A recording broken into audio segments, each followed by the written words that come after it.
7:01. It's time to get up and get your day started. It's Sports 56 Mornings with Greg Gaston and Clyde Savoy on Sports 56 and 98.5 FM. Now, here are your hosts, Greg and Eli. Good morning and welcome in. Hope your early Tuesday morning is off to a good start. 7 o'clock here in the Family Leisure Studios as we get things underway in another edition of Sports 56 Mornings. Good to have you with us on this Tuesday, December 17th, 2024, as we get closer and closer to the Christmas holiday. 1 week from today will be Christmas Eve, which means Santa will be making the rounds 1 week from tonight. As you start your morning, 49 degrees. Going to be another pretty mild day with the temperatures getting up near 60, possibly into the low 60s. However, expected to be another wet day. Maybe not quite as bad as the last couple, but there are some showers expected at times throughout the day again as we continue to just get rain. And then by the end of the week, looks like the rain will stop. However, it will get a lot colder by the end of the week. Looks like we could be in for some more rain tomorrow. And then finally the rain ends, but the temperatures drop, especially going into the weekend when temperatures will be, high temperatures will only be in the 40s. We are in the Family Leisure Studios, where family and fun come together. That's Family Leisure. And for the Christmas holiday, all kinds of great gift ideas that you could check out over at Family Leisure. Maybe it's something like a pool table or a shuffleboard or arcade game. Maybe it's whatever, really, quite frankly, they have that will make somebody happy in your family. Those spas right now up to $1,500 off in stock, ready for delivery, so you can get those for the holiday. Theater seating, overstocked right now. They've got that price to move.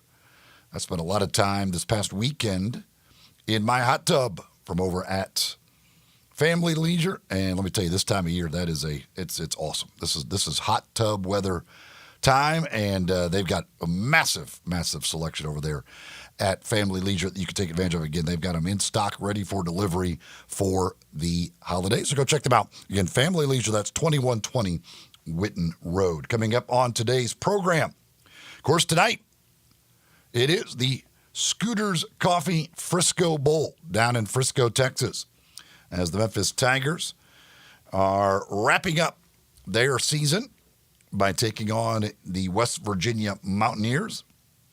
Tigers a 4.5-point favorite tonight in the game down there in Frisco. In our final hour today at 9:25, Jonah Dillon, who covers the Tigers, of course, for the Commercial Appeal, he will join us from down in Frisco. They had press conferences yesterday, all kinds of stuff like that, your normal bowl preparation things. And now they're getting ready to play the game tonight. Late kickoff, unfortunately. Don't like the 8 o'clock kickoff, got to be honest. That's not going to do well for tomorrow morning. But nonetheless, it's an 8 o'clock kickoff Central Time tonight. So that one's going to go till close to midnight, probably 11:30 or so.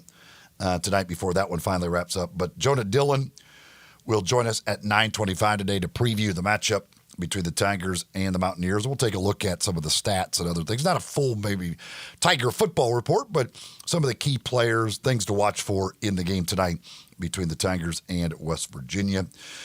Before that, we'll talk some college football coming up here later on in our first hour, about 20 minutes or so from now. Connor O'Gara from Saturday Down South, who, of course, always joins us every other Tuesday, and he will join us coming up at 7:25. We'll talk college football, preview this weekend's matchups in the first round of the college football playoff and other bowl games and other news, things going on in the world of college football. We'll do that with Connor coming up at 7:25.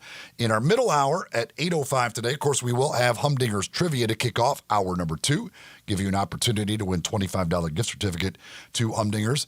And then we'll also be talking with Rob Fisher, Grizzlies sideline reporter. We'll talk some Grizzlies with him. The Grizzlies off as they're back in town from their trip to L.A. where they took the loss to the Lakers. They will be back in action on Thursday when they host the Golden State Warriors, who, of course, have added Dennis Schroeder now. So it's a little bit of a new look for the Warriors. They will be in town on Thursday. Other things we will take a look at today, of course, the new college basketball rankings came out yesterday, and as we thought, the Memphis Tigers did move back into those rankings. We had a couple of Monday night football games last night. Not sure what we did to deserve those nightmare games that we had to watch last night, but nonetheless we did. Injury news from around the NFL to take a look at as we got updates on some of the key injuries from around the league. And tonight is the NBA Cup final taking place in Vegas. Also tonight, you may not know this, but in the golf world is the Showdown is tonight. Kind of like the match, only not the match, featuring Rory McIlroy and Scottie Scheffler, Brooks Koepka, Bryson DeChambeau. That is going to be tonight as well. So a lot of stuff going on tonight around the world of sports. And, of course, the Tigers bowl game is one of those many, many things. Of course, again, no Greg Gaston. He's down in Frisco, Texas as well. But Elijah Seegers, the new University of Memphis graduate, is here with us this morning. How are you, sir?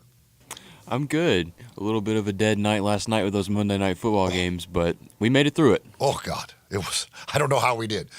That was. One of those wasn't enough. Boy, two certainly was. My goodness gracious. All right, so are you excited about the bowl game? Do you get into the bowl games? What's your feeling as Memphis plays? Your alma mater now plays in a bowl game now. Tonight. I am excited. I'm excited that the Tigers have an opportunity to pick up their 11th win of the season. I think that's a big deal, a bigger deal than people are making it.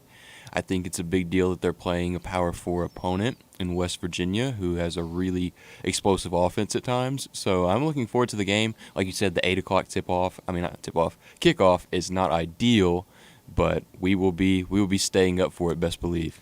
It does seem, and you mentioned playing the Power 4 opponent. And the good thing is for the Tigers, and again, this is because they playing this bowl game. So, and it is a little weird to me. It still is almost strange, quite frankly, that it's already a bowl game. Like, it doesn't feel like we're into bowl season yet. I'm like, wait, we're still a week. We're 8 days from Christmas, and they're playing a bowl game. It just doesn't. I can't process that necessarily. But maybe that has helped because really neither one of these teams, especially with West Virginia having a coaching change, there aren't a lot of opt-outs for this game, which hopefully helps it lead to being a better game. Yeah, I'm looking forward to seeing Seth play in his last game, of course, but there are a lot of seniors and a lot of even underclassmen who have decided to stay and play this game, which is a really big deal for the Tigers and on the West Virginia side as well. So I think the product will be really good on the field tonight. Of course, Tigers come in ranked number 25 in that the college football playoff poll and in the other polls. So you got a chance here, again, with a win. Not only pick up win number 11 on the season, which obviously has not happened very often in the history of Memphis football, but also finish the season. And, they would be, if they were to win tonight, they'll certainly be ranked in all of the final polls of the season. Once all the bowl games and everything wrap up. And that also has not happened very often in the history of the Memphis Tigers. So a chance, again, I know there are people out there that even with all that, with an 11-win season, with being ranked in the final polls, will not be satisfied necessarily with this year or happy with this year, maybe satisfied but not happy because of the fact that they did not make the college or the American Athletic Conference championship game and therefore did not have that chance to possibly qualify for the college football playoff. But again, this has a chance just by definition to end up being a historical season for the Memphis Tigers. You talk about 11-win seasons. You can look back to 2019, and you can look back to 2019. 12-win season that year, and that's it. So, and again, that year they finished 17th in the polls in the AP, and actually, Yeah, that was where they finished. It was 17th. They got as high as 15th that year in the AP poll. They finished 17th. In 2017 and 2014, they finished at number 25 in the AP poll. But again, when you're looking back at years where they ended up the season ranked in the final polls, not very often. So a chance for this team to make some history. And I think for Seth Henning, as you mentioned, there is a big group of seniors that are very important on this team. And so you would expect that they would come out and want to win this game. Again, and it's playing a Power 4 opponent. I think that is extra motivation. 2 straight years, a chance to beat a Power 4 opponent in a bowl game. We know what they did last year against Iowa State here in Memphis at the AutoZone Liberty Bowl. But for Hennigan, down there, very close to home to play his last college football game, that's got to be cool for him. I'm sure a lot of motivation for him, and I'm sure a lot of family and friends and everybody will be there for him. Again, they've got pretty much, most of the key players are playing in this game for the Tigers. Now, West Virginia, most of them, they do have one very key defensive player who will not be playing in this game, who is out. They also have one of their receivers who's injured and not expected to play in this game, one of their key receivers in this game. It does, obviously, the line completely shifted from West Virginia being the favorite to now Memphis as a 4.5-point favorite. It got to 5.5 at one point last week. So obviously the betting public got all over Memphis early in this one to completely shift that line. And it does, and I don't know if it's the idea of what they did last year, kind of their motivation versus West Virginia. For West Virginia, like you're playing for an interim coach. Yes, your new coach has been hired, so you technically are playing for him to see you. And maybe if you're planning on staying, try and impress the new coach in Rich Rodriguez and the new coaching staff and all that stuff. But I get the feeling, it feels like most people out there believe Memphis is going to win this game. And again, that may just simply be that West Virginia, they look at West Virginia and go, okay, what is the motivation here when you've got an interim coach by whatever, again, who knows if he's back under Rich Rodriguez. We saw what I could remember very well, the Tigers Birmingham Bowl when Justin Fuente left that year. Wasn't fired, but left. It already left, and they had Daryl Dickey as the interim coach. I mean, the Tigers in that season were not motivated at all. You always have to wonder about motivation in bowl games. You certainly wonder about motivation when you are talking about playing for a coach who is not going to be your coach next year, even if you do end up staying in the program. But that's again tonight, 8 o'clock kickoff down in Frisco. And again, we'll talk more about that game later on. Joan Dillon will join us. We'll also take a look at some of the key stats and stuff from that game and let you know what to look for in that matchup. Yesterday, after we got off the air, the new college basketball rankings came down. And as we expected, the Memphis Tigers are back in there. They come in at number 21 in the AP poll, and they come in at number 22 in the coaches poll. Did you say number 22 yesterday when I asked you? Said 22 or 23. All right, so you nailed the coaches poll. You were talking about the coaches poll, clearly. That's obviously. Yeah, of course. I mean, who cares about the AP poll? You were talking about the coaches poll. So they are back in the rankings.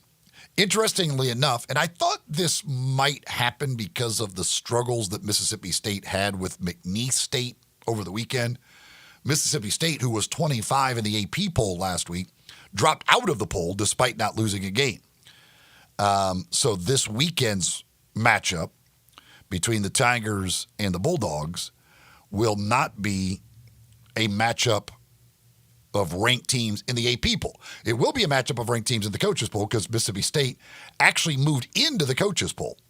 They weren't in the coaches poll last week. They moved in. They were in the AP poll last week, and they moved out. Again, that's the weirdness of the basketball polls. So Saturday's game will be a matchup of ranked teams in the coaches poll, not in the AP poll. Mississippi State actually fell to 26th in the AP poll. Tennessee is number 1, once again, as expected in both polls. However, in the AP poll, Tennessee lost first-place votes. Last week, they had 58. This week, they're down to 50. Auburn picked up those extra first-place votes. They sit at number 2. I mean, Tennessee went on the road and beat a pretty darn good Illinois team. An Illinois team that's been ranked this year is still receiving votes in the poll. And Tennessee going on the road and winning at Illinois lost them first-place votes. It's tough voting out there for these people. I don't know what you need. I mean, yeah, they went down to the wire, but God, they were playing a pretty darn good team on the road. So Tennessee 1, Auburn 2, Iowa State 3, Kentucky 4. So the SEC, this is like it's a football poll. The SEC with 3 of the top 4 teams in the nation. Duke is at 5, Alabama 6, Florida 7. So you've got 5 of the top 7 teams in the country out of the SEC. Kansas is at 8, Marquette 9, Oregon at 10. Then UConn, team that the Tigers have already beaten, they're at 11. They moved up 7 spots with their win over Gonzaga. Texas A&M, another team out of the SEC at number 12. There's Gonzaga, who drops down after the loss to UConn to number 13. Oklahoma, again out of the SEC at 14. Houston 15, Purdue 16. Ole Miss, who will be, of course, here in town to take on the Tigers a week from Saturday. They are at number 17 this week as they move up 2 spots. UCLA 18, Cincinnati 19.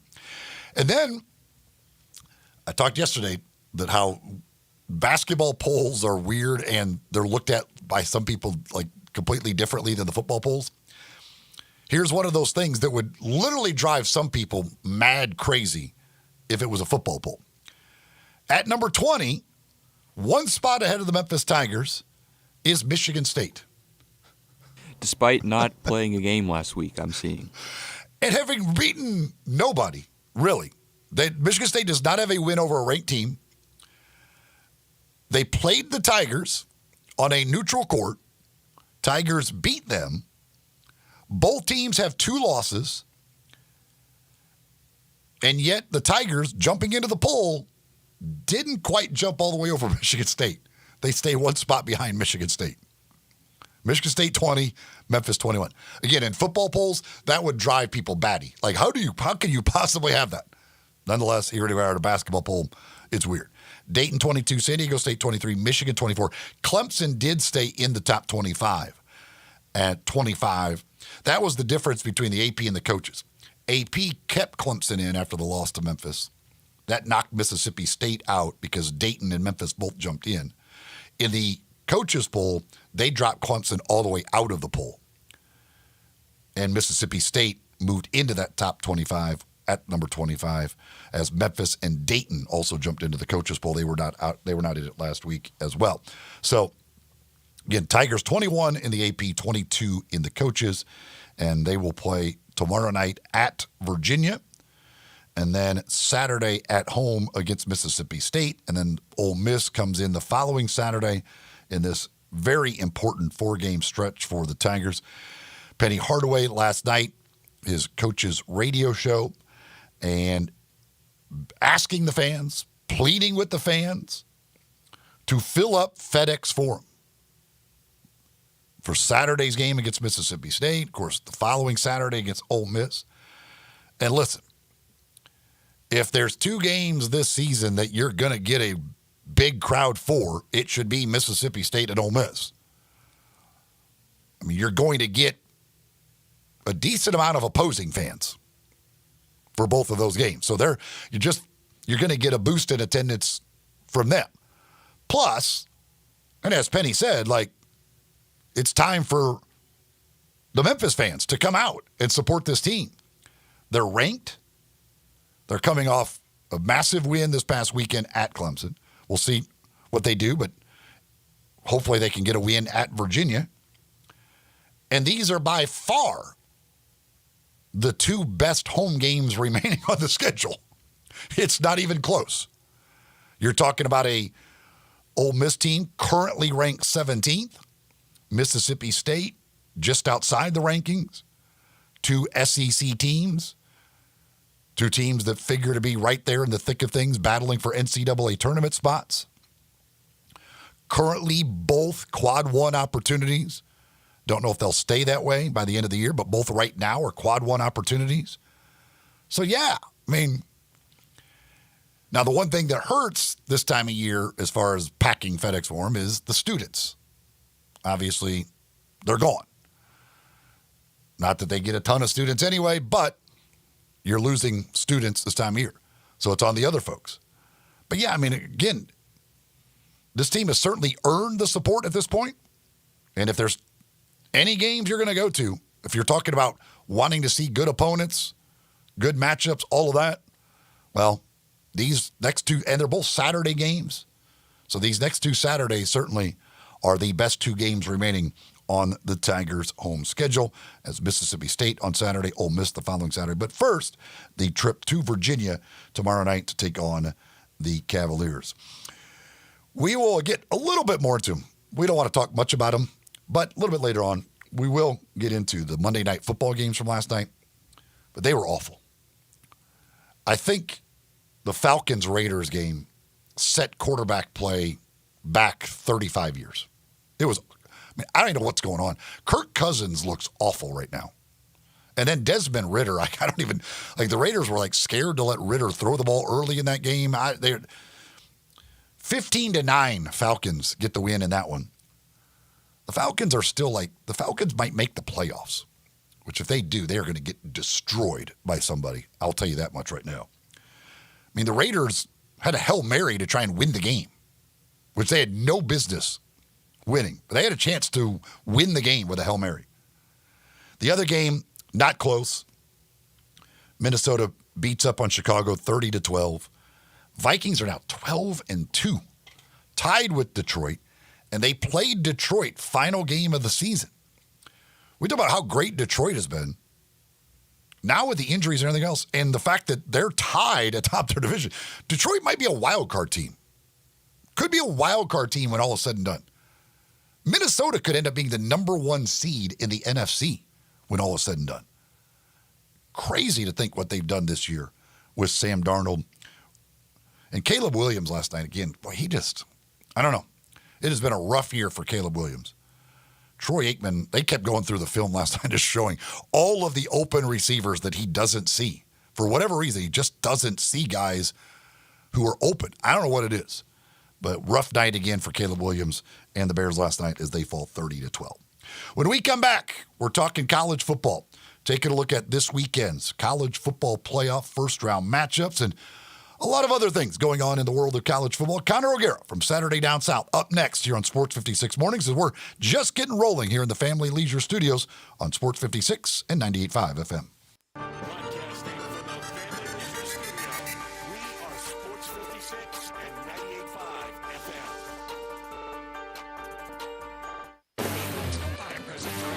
Now's the time to treat yourself. It's our 30-day driveway sale going on outside. Buick GMC, Jason Keys, rebates, big discounts, low rates we got. Don't make room for the 25, so everything's covered. Sunrise, we guarantee the price. Located in Washington, Sunrise, call Clayton on next service. Buick GMC, just the best deals of the year. There's a lot of great deals going on all month long. Highway 64, my car. Get away,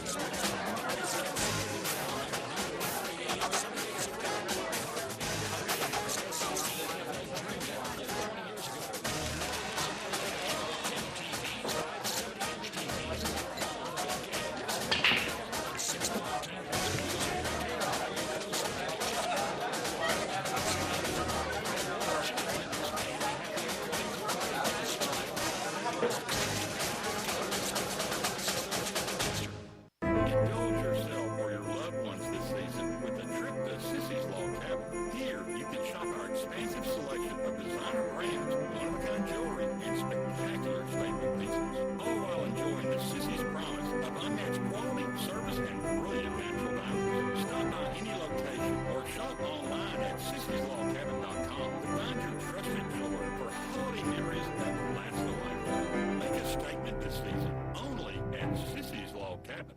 It's a holiday experience like no other. The Light Garden at Olive Branch City Park. It's a walk-through entertainment extravaganza with hundreds of giant 3D Christmas-like displays, photos with Santa, food and drinks, and special events including fireworks on New Year's Eve. New this year is a winter-inspired 18-hole miniature golf course. Bring the family out nightly through January 1st. Go to lightgarden.online for details and buy tickets.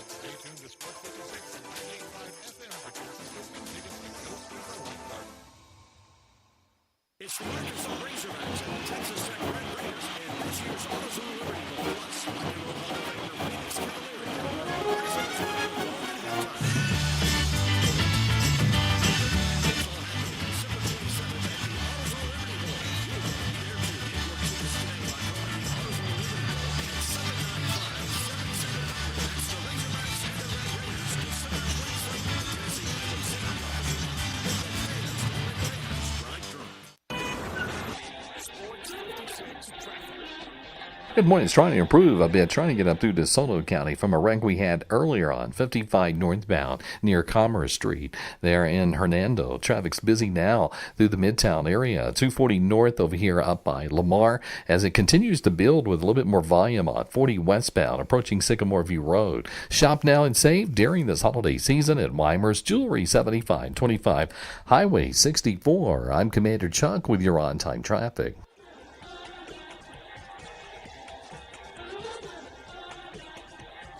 Now back to Sports 56 mornings on Sports 56 and 98.5 FM. Here once again, Greg Gaston and Eli Savoy.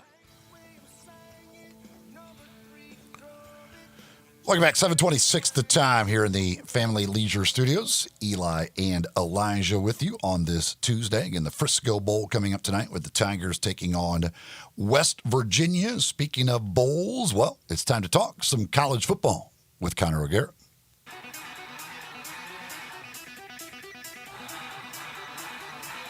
It's time to talk some SEC and college football. Joining Greg and Eli is Connor O'Gara from SaturdayDownSouth.com and SaturdayTradition.com. Here's Connor O'Gara with Greg and Eli. You can follow him on X at CJ O'Gara, of course, for Saturday Down South, and has the Saturday Down South podcast that he does. Absolutely outstanding stuff from Connor O'Gara, and he joins us every other Tuesday. Connor, what's going on? Happy holidays to you. Happy holidays to you as well. Yeah, it's kind of crazy how condensed this schedule is for college football. It's weird that we didn't have this prolonged break in between conference championship weekend and the playoff, but, you know, it's good to be already at playoff week. I feel like we just kind of skipped the line. Well, and it's weird because I was saying, like, Memphis is playing their bowl game tonight, and I'm like, wait a second, like, it doesn't make sense because Christmas is still over a week away, and we've got bowl games going on. I can't process this correctly. Yeah, it's early, and for those of us that are, you know, usually looking at like maybe, you know, one bowl game that we, you know, cover for the SEC or something like that before Christmas, it is a little bit different. It feels like everything about this bowl schedule is unique, but you know what? I'm here for it. I absolutely cannot wait for the fact that we have now gotten into the heart of bowl season, despite the fact that, you know, conference championship week went as late as it did. The portal's been keeping everybody busy. All these, you know, coaching changes of significance, a la Bill Belichick, Dan Mullen. We've had a lot going on in the sport, so it would be good to get back to some actual games. I want to get to some of those coaching things. I do want to start, though, with the Heisman Trophy because you do have a vote. You wrote about your ballot, why you filled it out the way you did. You did have Travis Hunter as your first place vote. You had Ashton Jeanty at number 2, and then you had Cam Skattebo, who I just love saying that name, and what a year he had, at number 3 on yours. Was there anything when you end up seeing the final voting results that surprised you at all about the way the voting did go? I was a little bit surprised that it was as close as it was between Hunter and Jeanty. And to be clear, I'm perfectly fine with that. I thought that Hunter would end up winning by a more significant margin, and instead it ends up being the closest race since 2009. But, you know, to be 100% honest with you, I thought there was a lot of room for interpretation for that third spot. I thought that was clearly going to be the top 2, and it ends up being the case. But what I was interested to see was, all right, how is it going to break down with, you know, like 3 through 7, 3 through 8, because I know personally that was what I really struggled with, and putting someone down on the ballot that I felt like really kind of elevated their team to that different level. It was difficult for me, and I almost put down Cam Ward because I don't think that he should be penalized for how bad Miami's defense was.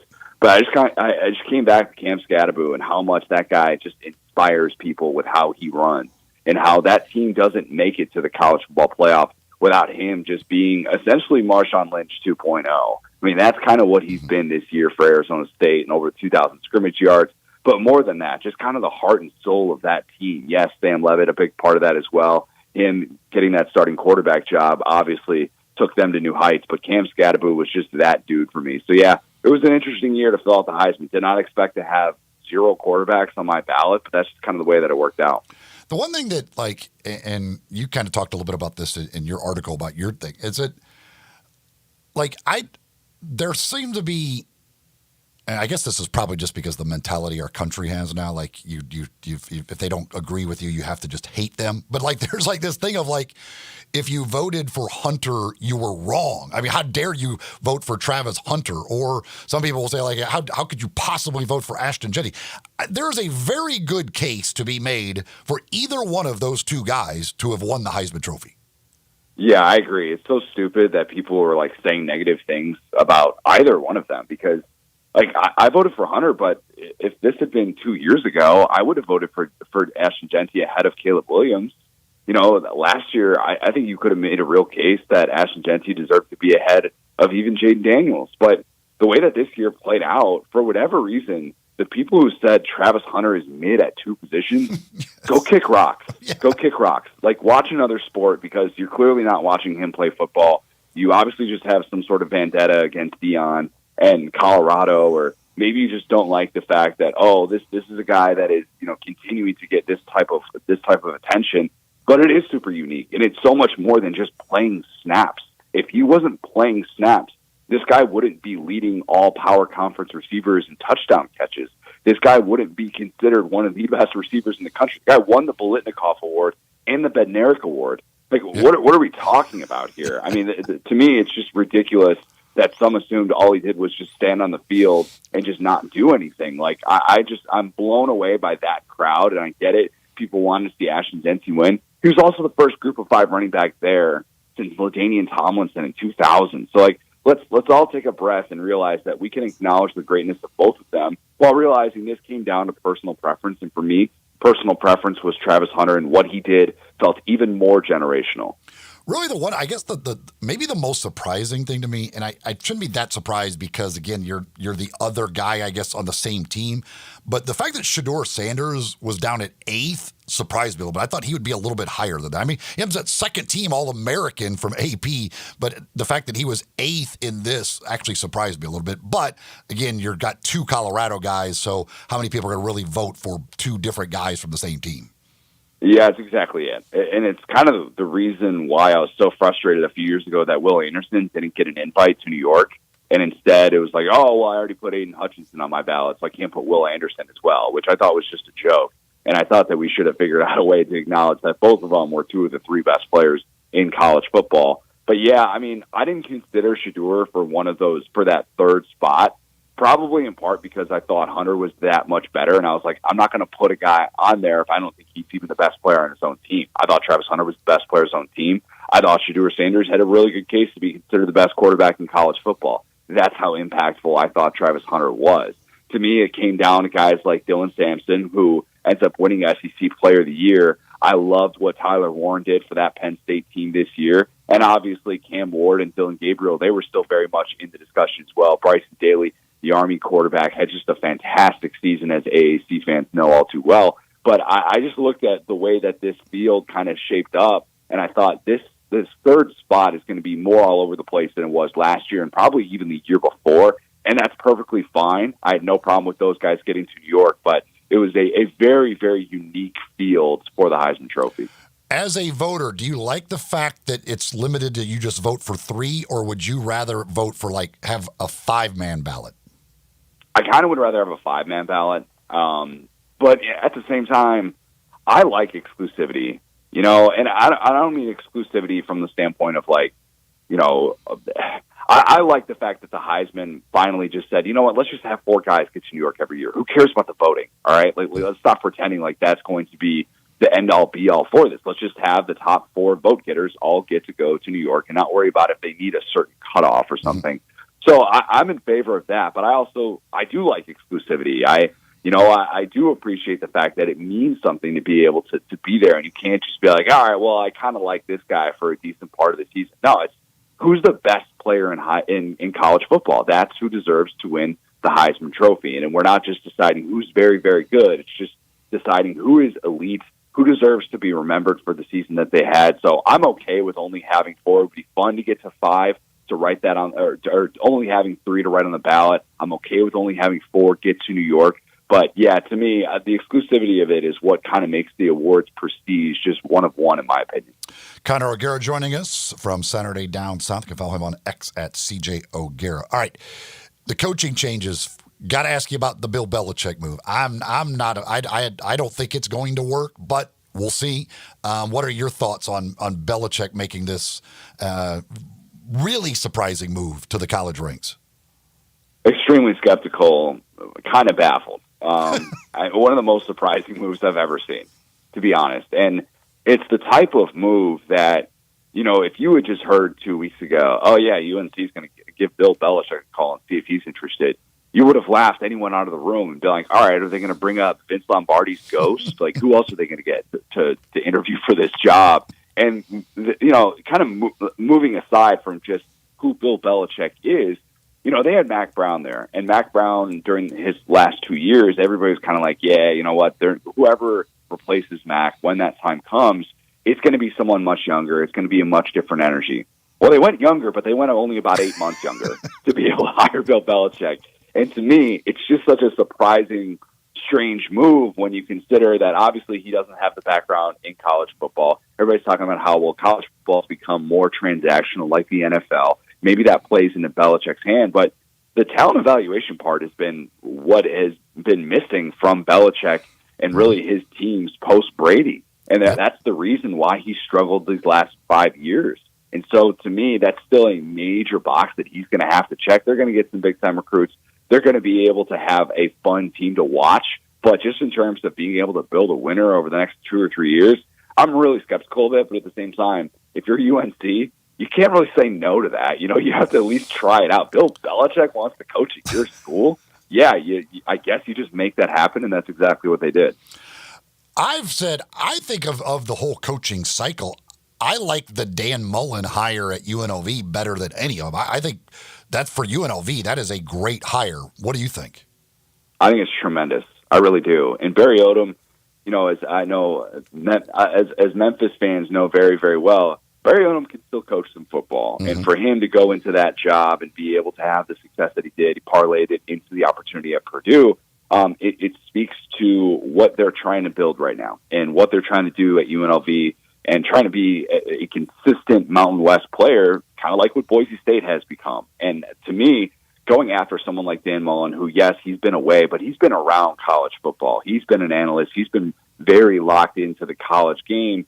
And if he's making that conscious decision to get back into the sport, to me, it says he's willing to embrace those NIL things, the things that people question if he was really on board with during his final days at Florida. And for my money, he's still one of the best offensive minds in the sport. They're going to put up a ton of points when they get that offense in place, whatever that ends up looking like. And maybe in this era where Dan Mullen can kind of pick his pieces that he wants to fill out that offense, that process will be expedited even more. So I love the hire. I know Dan Mullen was living a really good life. I remember talking to him before the start of the 23 season. And he was like, yeah, I mean, I did a few radio hits during the offseason, but I could kind of do whatever I want during these last 8 months.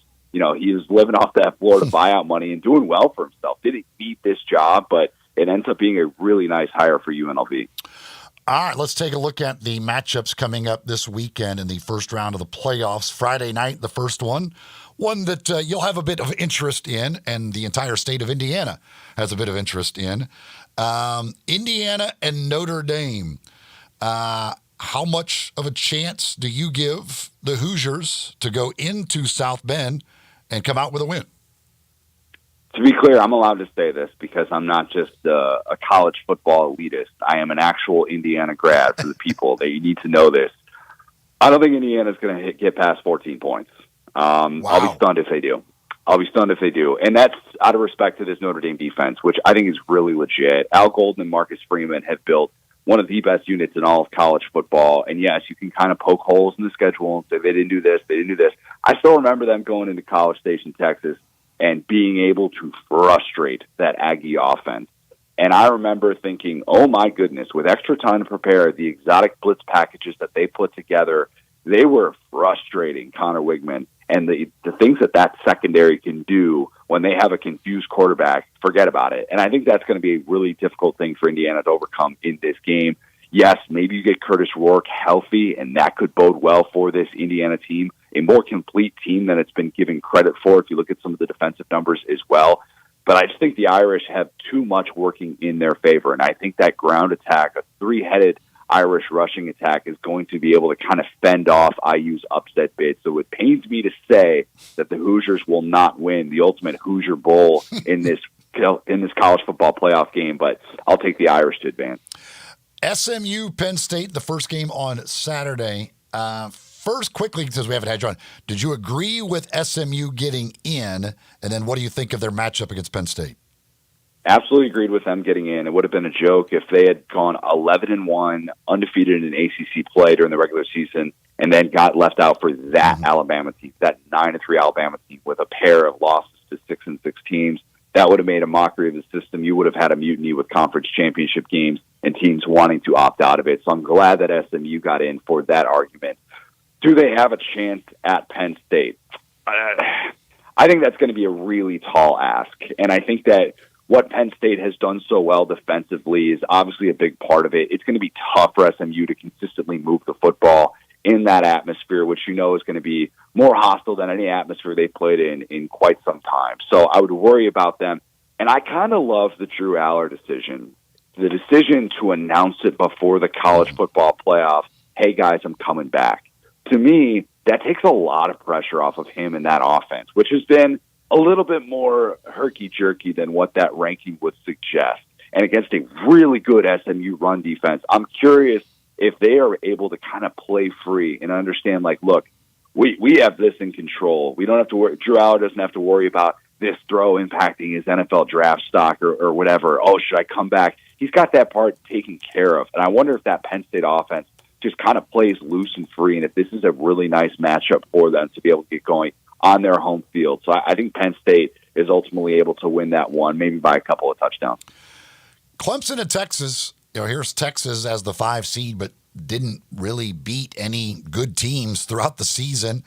I'm not sure how good Clemson is, but they did get in, and they got the win over SMU in the ACC championship game.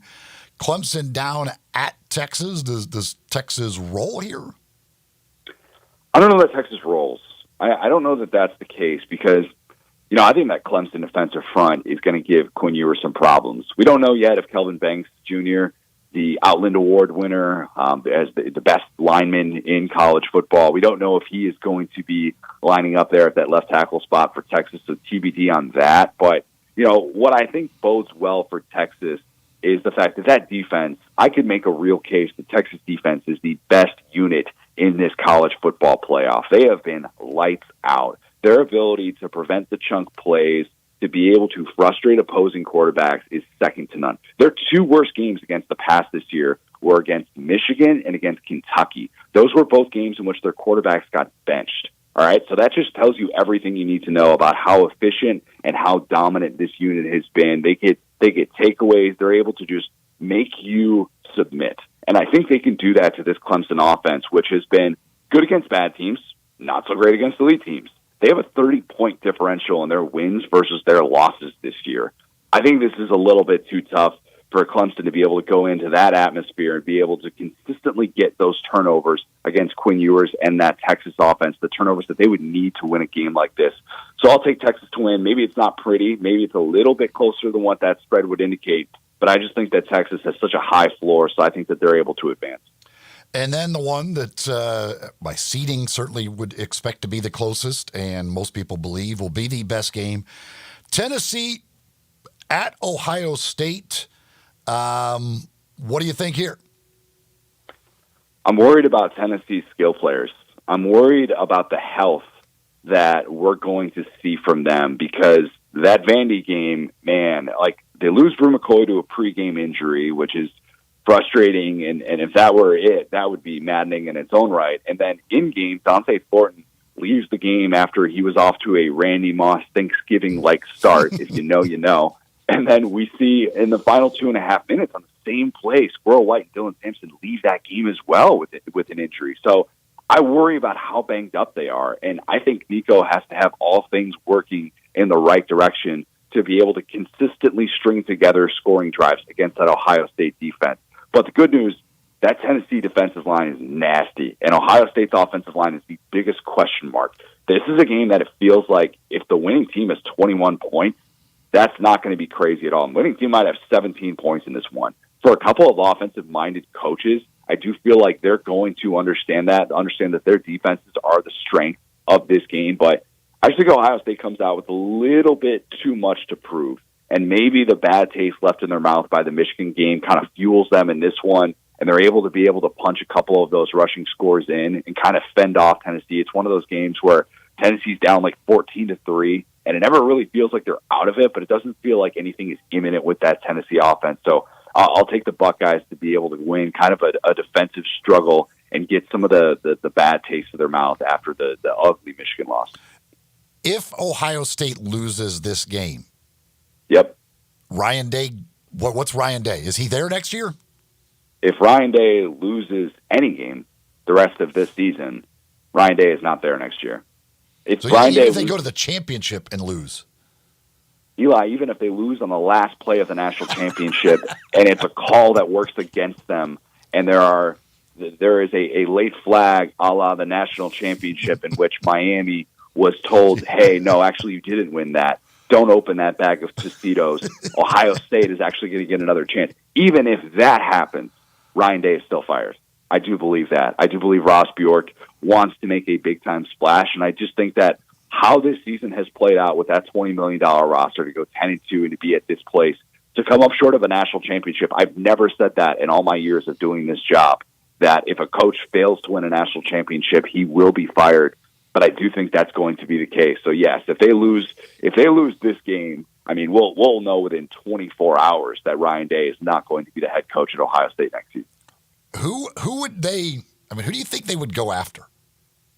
You have to always suggest Lane Kiffin because that's just the rule of big opening Lane Kiffin. That's just the default. Would they go after someone like Marcus Freeman?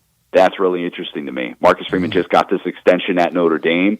Ohio State's not going to care about money. They're going to care about who they can possibly get for a big-time job, and bringing Marcus Freeman back to his alma mater would be fascinating. Mike Vrabel is kind of the one that everybody's thrown out there as like, maybe that would be a little bit more of like a retread, even though he's got his Ohio State roots, of course. And then the one to kind of like keep in the back of your mind would be Eli Drinkwitz. And I don't think that would have any sort of excitement for Ohio State fans, but that's one that I think within coaching circles, there's a little bit more respect for him than people kind of realize. So the names would be big time. They absolutely would. Brian Kelly, even, I think the Ohio State job for him would make more sense than the Michigan job when those rumors came open last year, which I just thought were ridiculous.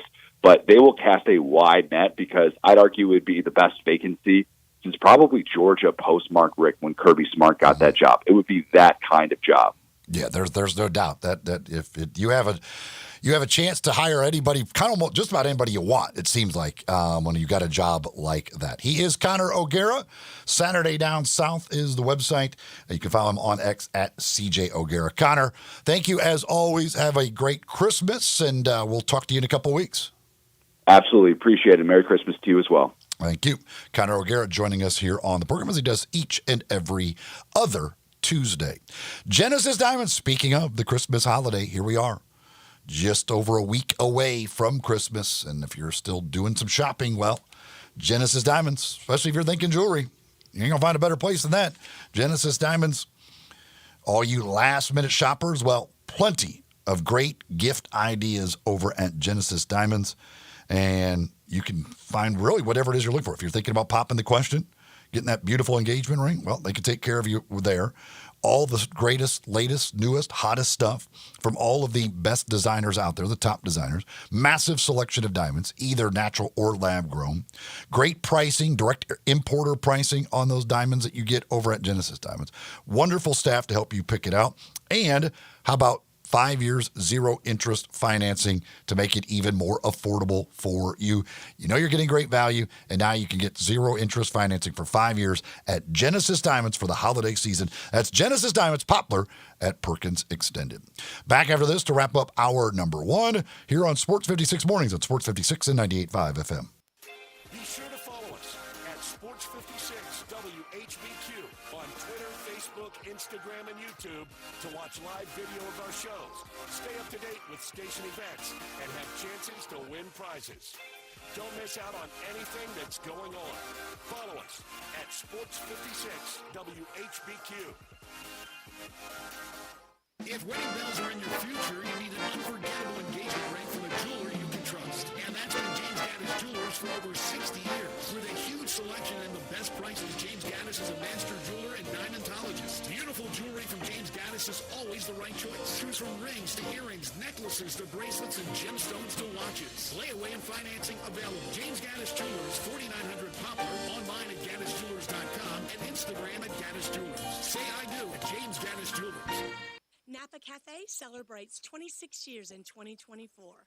Hi, I'm Glenda Hastings, owner of Napa Cafe, and I want to thank you for making us part of your dining experiences. If you are a first-time guest or have dined with us countless times, I want to thank you for making us part of your lives. Whether you're celebrating with the crowd or planning a cozy date night on the town, Napa Cafe can provide you an extraordinary evening.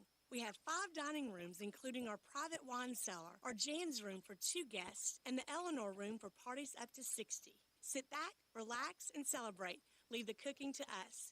Come see me at Napa Cafe, 5101 Sanderlin Avenue. We're open Wednesday through Saturday for dinner starting at 5 o'clock. We also offer curbside pickup from our full menu. For details on our stay-in, dine-out menu or reservations, visit our website at napacafe.com. Come join us as we celebrate 26 years of Napa Cafe in 2024. We can't wait to serve you. If you need glass replaced, there's only one name you need to know. Benslinger Glass, the largest full-service glass company in the U.S. They've been an industry leader for over 145 years. For all your residential, commercial, or auto glass needs, Benslinger Glass is the name you need to know. 24-hour emergency service for all commercial customers, plus a nationwide warranty on all professionally installed glass. Visit Benslinger Glass in Midtown at 340 South Hollywood across from the Liberty Bowl. Visit BenslingerGlass.com. Benslinger Glass.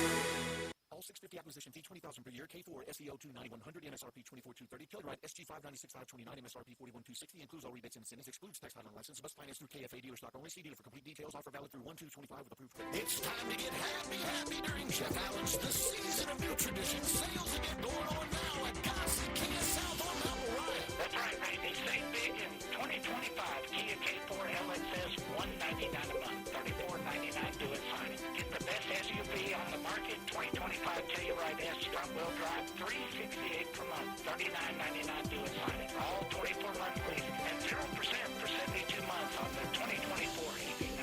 And every Gossett Kia comes with Kia's 10-year, 100,000-mile powertrain limited warranty. So whether you live in Fort Lake, South Haven, Olive Branch, or Memphis, you'll be happy at Gossett Kia on Mount Moriah. Happy holidays from all of us. That's Gossett Kia South, 2680 Mount Moriah, or online anytime at KiaMountMoriah.com. Now back to Sports 56 Mornings on Sports 56 and 98.5 FM. Here once again, Greg Gaston and Eli Savoy. Welcome back, 7:53 here in the Family Leisure Studios. It's going to be another pretty mild day. However, more rain is expected today. Maybe not quite as much as we have seen the last couple days, the last few days, but some rain nonetheless. About 48 degrees right now as you get your day started. High supposed to be right around 60. Got a text here on the Sissy's Log Cabin listener line from David. Says, Connor's my all-time favorite guest. The combo of humor and legitimate knowledge is unmatched. Listen, Connor's awesome. Love having Connor on the show. Certainly appreciate his willingness to do it with us. And yeah, Connor knows his stuff. It's very thoughtful. And you read his articles, like he is fantastic in his podcast, everything else. Connor is absolutely great and love having him on. Got a text from Reggie talking earlier about the college basketball polls. He says, why is it that Auburn is the only other team in the country with 5 quad 1 wins? Memphis and Auburn are the only teams with more than 3 quad 1 wins. And Auburn is number 2 in number 2 in the polls. Yet because they beat Clemson, Memphis just barely got back into the top 25 at 21, way behind UConn at 11, and Michigan State at 20, who they beat just because of the Arkansas State loss. I don't get it. Again, that's the way college basketball poll voters basically this. They look at, did you lose last week? If so, we have to drop you. If not, okay, you're fine. And maybe you'll move up if other teams lost or they drop behind you. And so when Memphis lost to Arkansas State, they felt the need. They had to penalize them. And it's a bad loss. It's on your home floor to a team that's nowhere near the top 25. But so while the Tigers lost Arkansas State, that let UConn and Michigan State both jump ahead of them because they didn't lose that week. And now the Tigers get a big win, so they jump back into the poll. But the voters don't take the time to think, wait a second, if I'm putting Michigan here and Michigan State here and Memphis State right behind them, why don't I just flip-flop the two since Memphis actually beat them on a neutral court? And, oh, by the way, Michigan State really hasn't beaten anybody this year of consequence. But they just don't. They don't. And again, the polls don't matter, so who really cares? And UConn, again, when they lost the 3 games in Maui, they fall way down. But since then, they've had 3 really good wins. So they've gone skyrocketing back up the poll, getting them to number 11. It's the voters' mentality. It's the simple thing of like, if a team's ranked 10th in the nation and they lose to the number 1 team in the nation, voters will still drop them. It's like they lost a game they're supposed to lose. They played the number 1 team in the nation, but because they lost, voters will drop them for that. Again, Tennessee lost first place votes last week in the AP poll. They're still number 1, but 8 people that last week voted Tennessee number 1 after Tennessee beat, was it Miami and Illinois? Was Miami their other game? That's correct. They beat Miami. It was not good, not great by any means, but still it's a Power 4 team. And then went on the road to an Illinois team who was ranked earlier this year and is still getting votes from some folks in the poll. And probably rightfully so. It's a pretty good Illinois team. Went on the road to Illinois and won. And there were 8 people who voted them number 1 last week. But this week, that wasn't good. They said, now winning against Miami and at Illinois, not impressive enough. We now think Auburn's better than you. Auburn beat Ohio State and I can't remember who their game was. They won by like 40 in both games, but they played 2. The other team was a really bad team, I think, if I remember correctly, that Auburn played last week. It's weird. Polls are weird. Voters are weird the way they vote in that stuff. So again, take all of those polls with a grain of salt because, again, in the end, they have no consequence whatsoever on anything. The net and those things are much more important to the committee and the things that they look at. The committee's not looking at the AP poll or the coaches poll at all come the end of the season when choosing that field for the NCAA tournament. Coming up, we kick off hour number 2 with Humdinger's Trivia. Then we talk some Grizzlies with our buddy Rob Fisher. As that comes your way next here on Sports 56 Mornings, Sports 56 and 98.5 FM.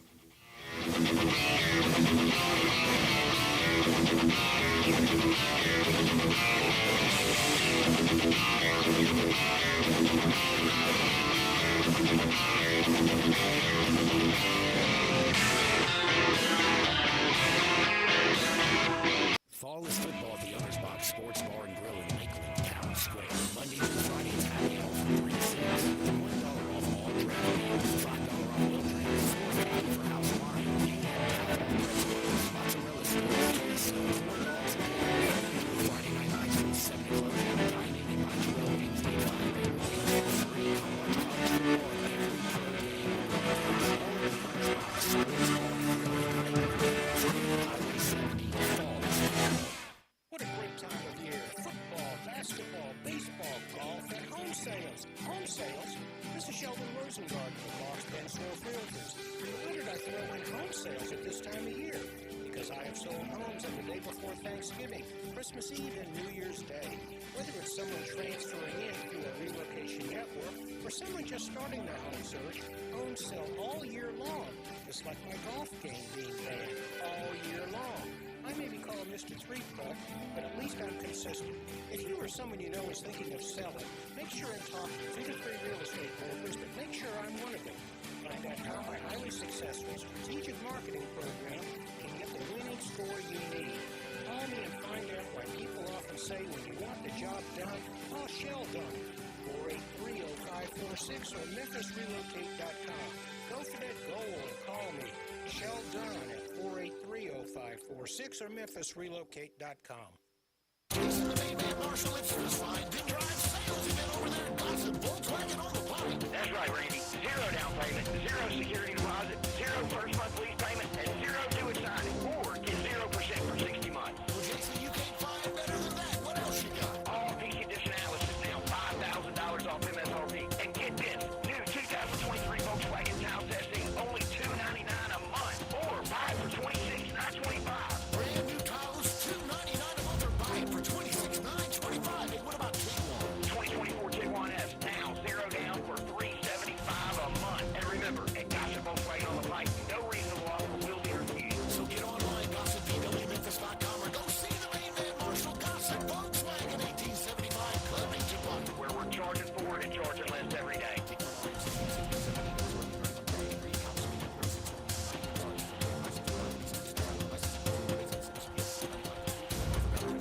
Moving is stressful, but Black Tie Moving can take the worry out of the process. Whether you're moving across town or across country, moving your home or your office, or personal moving concierge from Black Tie Moving will work with you to design a plan that perfectly fits your budget and needs. And they're available 24/7 to answer any questions you have. Give Black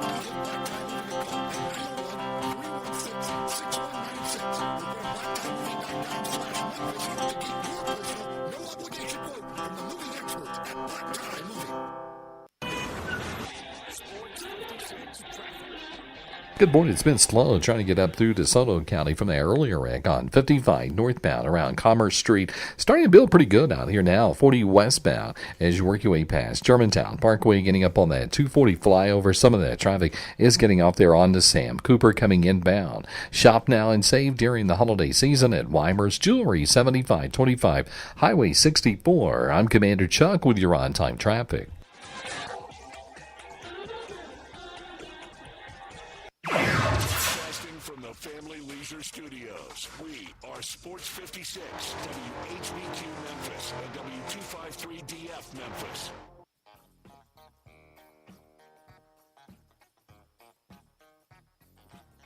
Now back to Sports 56 mornings on Sports 56 and 98.5 FM.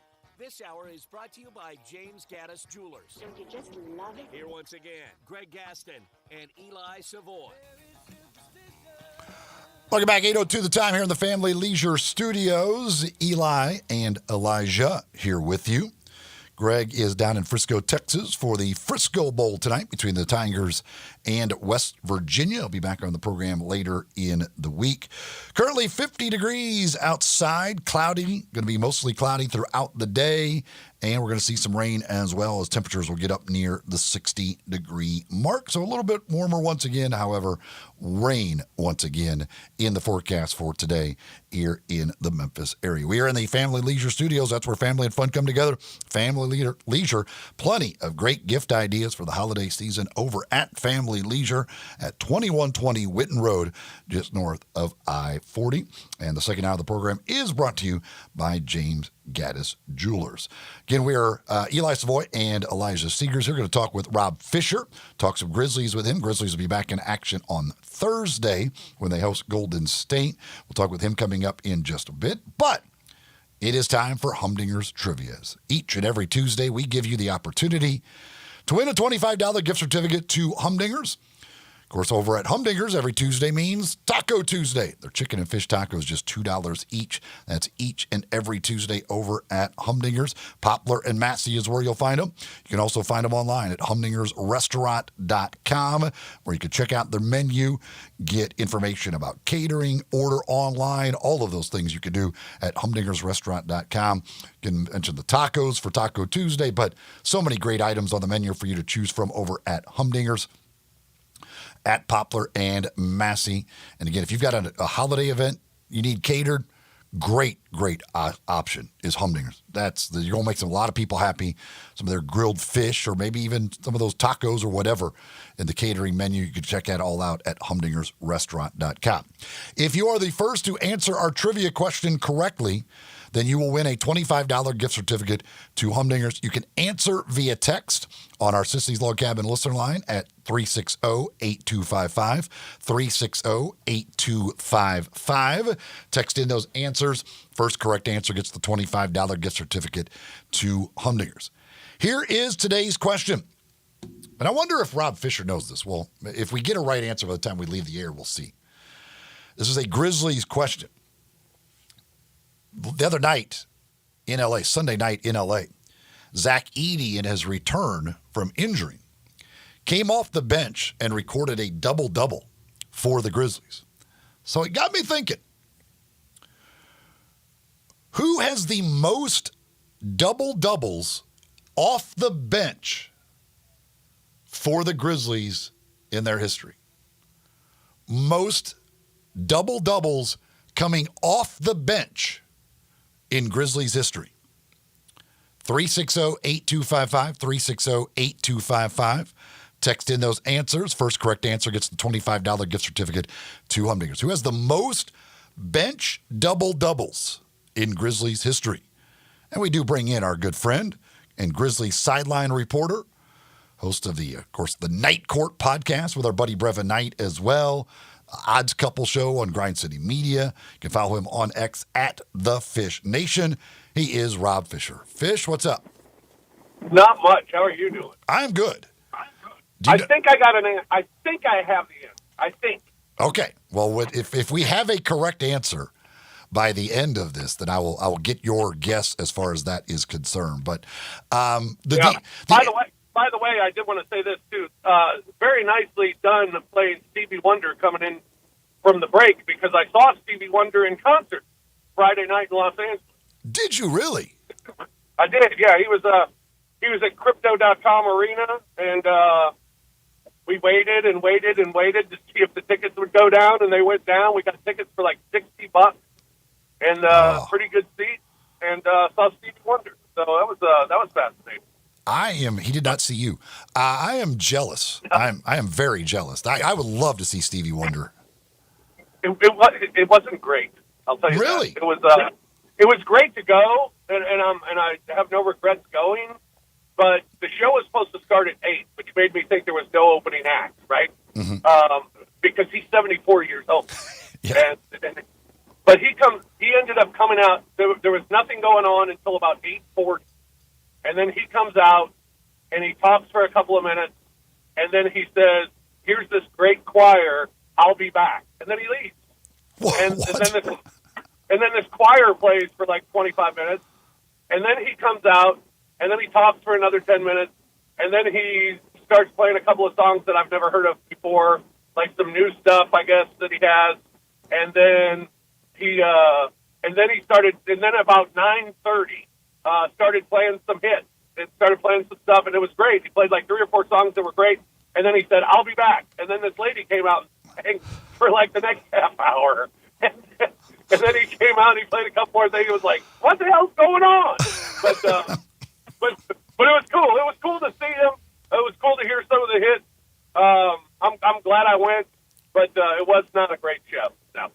Yeah, I guess it's one of those. You've never seen him before? No. So it's one of those just to check off the list. Like you've seen Stevie Wonder. Yes, exactly. One of the living legends. Yeah. So yeah, I'm glad I went. It was cool. And I'll say this: his voice still holds up, man. I mean, I was wondering, because he gets really high on some notes. I was wondering if he'd still be able to hit those notes, and he was able to hit them. So it was pretty impressive. Well, I mentioned kind of my motivation, I guess, for today's trivia question. Very nice to see Zach Edey back. And so now the Grizzlies are really as healthy as they've been for quite some time. I mean, obviously still not fully healthy, but good to see this team getting closer and closer to fully healthy. Yeah, I mean, this is as close as you've been, for some time, and still waiting for Gigi and waiting for Vince and wondering how they will fit in. And because going into the season, I thought you thought they'd fit in really well. It's really easy. But now, being out as long as they have, how are they going to fit in? How is their conditioning going to be? With the way that the Grizzlies play. So, but looking forward to getting them back. And Zach looked great. It was great to see him. And he was coming off the bench before he got hurt, and he was performing off the bench and doing a nice job coming in and being that backup center. And I think it really helps because he comes in and he's playing against a backup unit. And I think he looks like he belongs. It looks like he's better than that. So I think that's a huge addition to have him back. He just gobbles up rebounds, and the way that they can play through him. It just it's while he was out for a long time, the Grizzlies were playing so well that you almost forgot about him. But now that he's back, it was great to see. Do you believe? Because the idea that Jalen Wells is in the starting lineup at this point is crazy. Wait, a second-round pick, and here you're a team that's second in the West, and he's in your starting lineup. Do you believe they're kind of committed to this starting lineup, and this is what we're going to see for quite a while? I would guess so. A, because it's working. Mm-hmm. B, I think what we've seen from Jaren and Brandon together, not just this season, but what we've seen when they're together in past seasons has really worked. So I would guess that's what they'll continue to go with. The Jalen Wells situation, he's done nothing to take himself out of the starting lineup. Yeah. So, in the way that he's defending has been great. He's pretty much what Vince was last year. Yeah. And Jalen's taken it and run with it. So, I think he's earned those starting spots. I think he's earned the minutes that he's getting. Can someone take it away from him? I guess in theory, sure, but they'd have to do a whole lot because he's fitting in really well with those guys right now.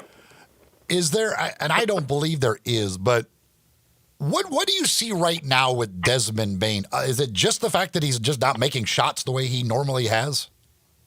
I hope. I hope that's the situation, because if that's the situation, it's going to come. Yeah. And he had 4 games where he progressively got better scoring, and the ball was going in the hoop, and then he had to fall back again in Los Angeles where it wasn't. I think the one thing good about Desmond Bane right now is while his outside shot might not be falling, he still can score points by getting to the basket. He's done that a lot better this year than what we've ever seen in his career, getting to the basket, getting easy buckets, and being able to fill it up that way. So he's still, the thing about Dez is he's still contributing in a big way to the Grizzlies' success. Even if he's not scoring at the rate that we want him to, he's rebounding the ball at a career-high rate. He's got assists at a career-high rate. So his scoring's down a little bit, but his playmaking's up. So I still tend to believe he's going to be just fine. You could see his production and say, well, maybe the oblique's still bothering him. But, he had a week off last week. He's got a few days off here. So if that's the case, hopefully that's getting better and progressing a little bit better as well. I don't know that to be the case. I haven't heard anything about that being the case. But if it is, getting this rest will certainly help. But I just like to think Dez is going to be fine. I don't have concerns about him because he's not a guy that's going to let bad shooting night affect him. He's not a guy that's going to let one bad shot affect him. He is a move on to the next play type of guy, and he's contributing to win. So I don't worry about that. Rob Fisher joining us, Grizzlies sideline reporter, as the Grizzlies back in action Thursday against Golden State over at FedEx Forum. Marcus Smart seems to be a very polarizing thing here. I feel like there's some people that can't stand Marcus Smart, want him gone, and others appreciate Marcus Smart for what he does do, even on the nights when he may not be able to make any shots.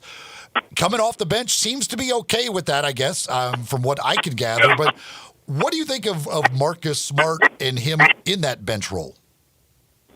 Wow. This sounds familiar, Eli. A guy who's polarizing, a guy when he doesn't make shots, people want him out of there. but a guy who then will defend and you love him. We had a guy like that. I mean, it was Dylan Brooks. I mean, he's Dylan. I think Marcus is a pro. I think Marcus is a big part of what you do because of what he can do defensively and because of his veteran leadership and all the things that you talk about being a positive with Marcus Smart. I think he's doing right now. He's accepted his role coming off the bench. He's making an impact when he comes off the bench.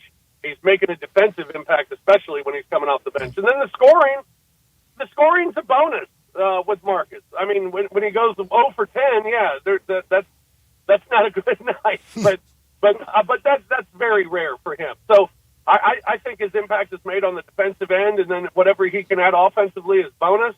But I think he's a tone setter. He's a tone setter for that defense and a tone setter for that second unit, and I think he's doing a heck of a job at it. He's being a complete professional, and I'm sure he's not happy coming off the bench. I mean, it's a guy that just hasn't come off the bench in his career. So I'm sure it's not the most exciting thing for him, but I think he's handling it very well. He's being very coachable. He's being very vocal on the bench during timeouts.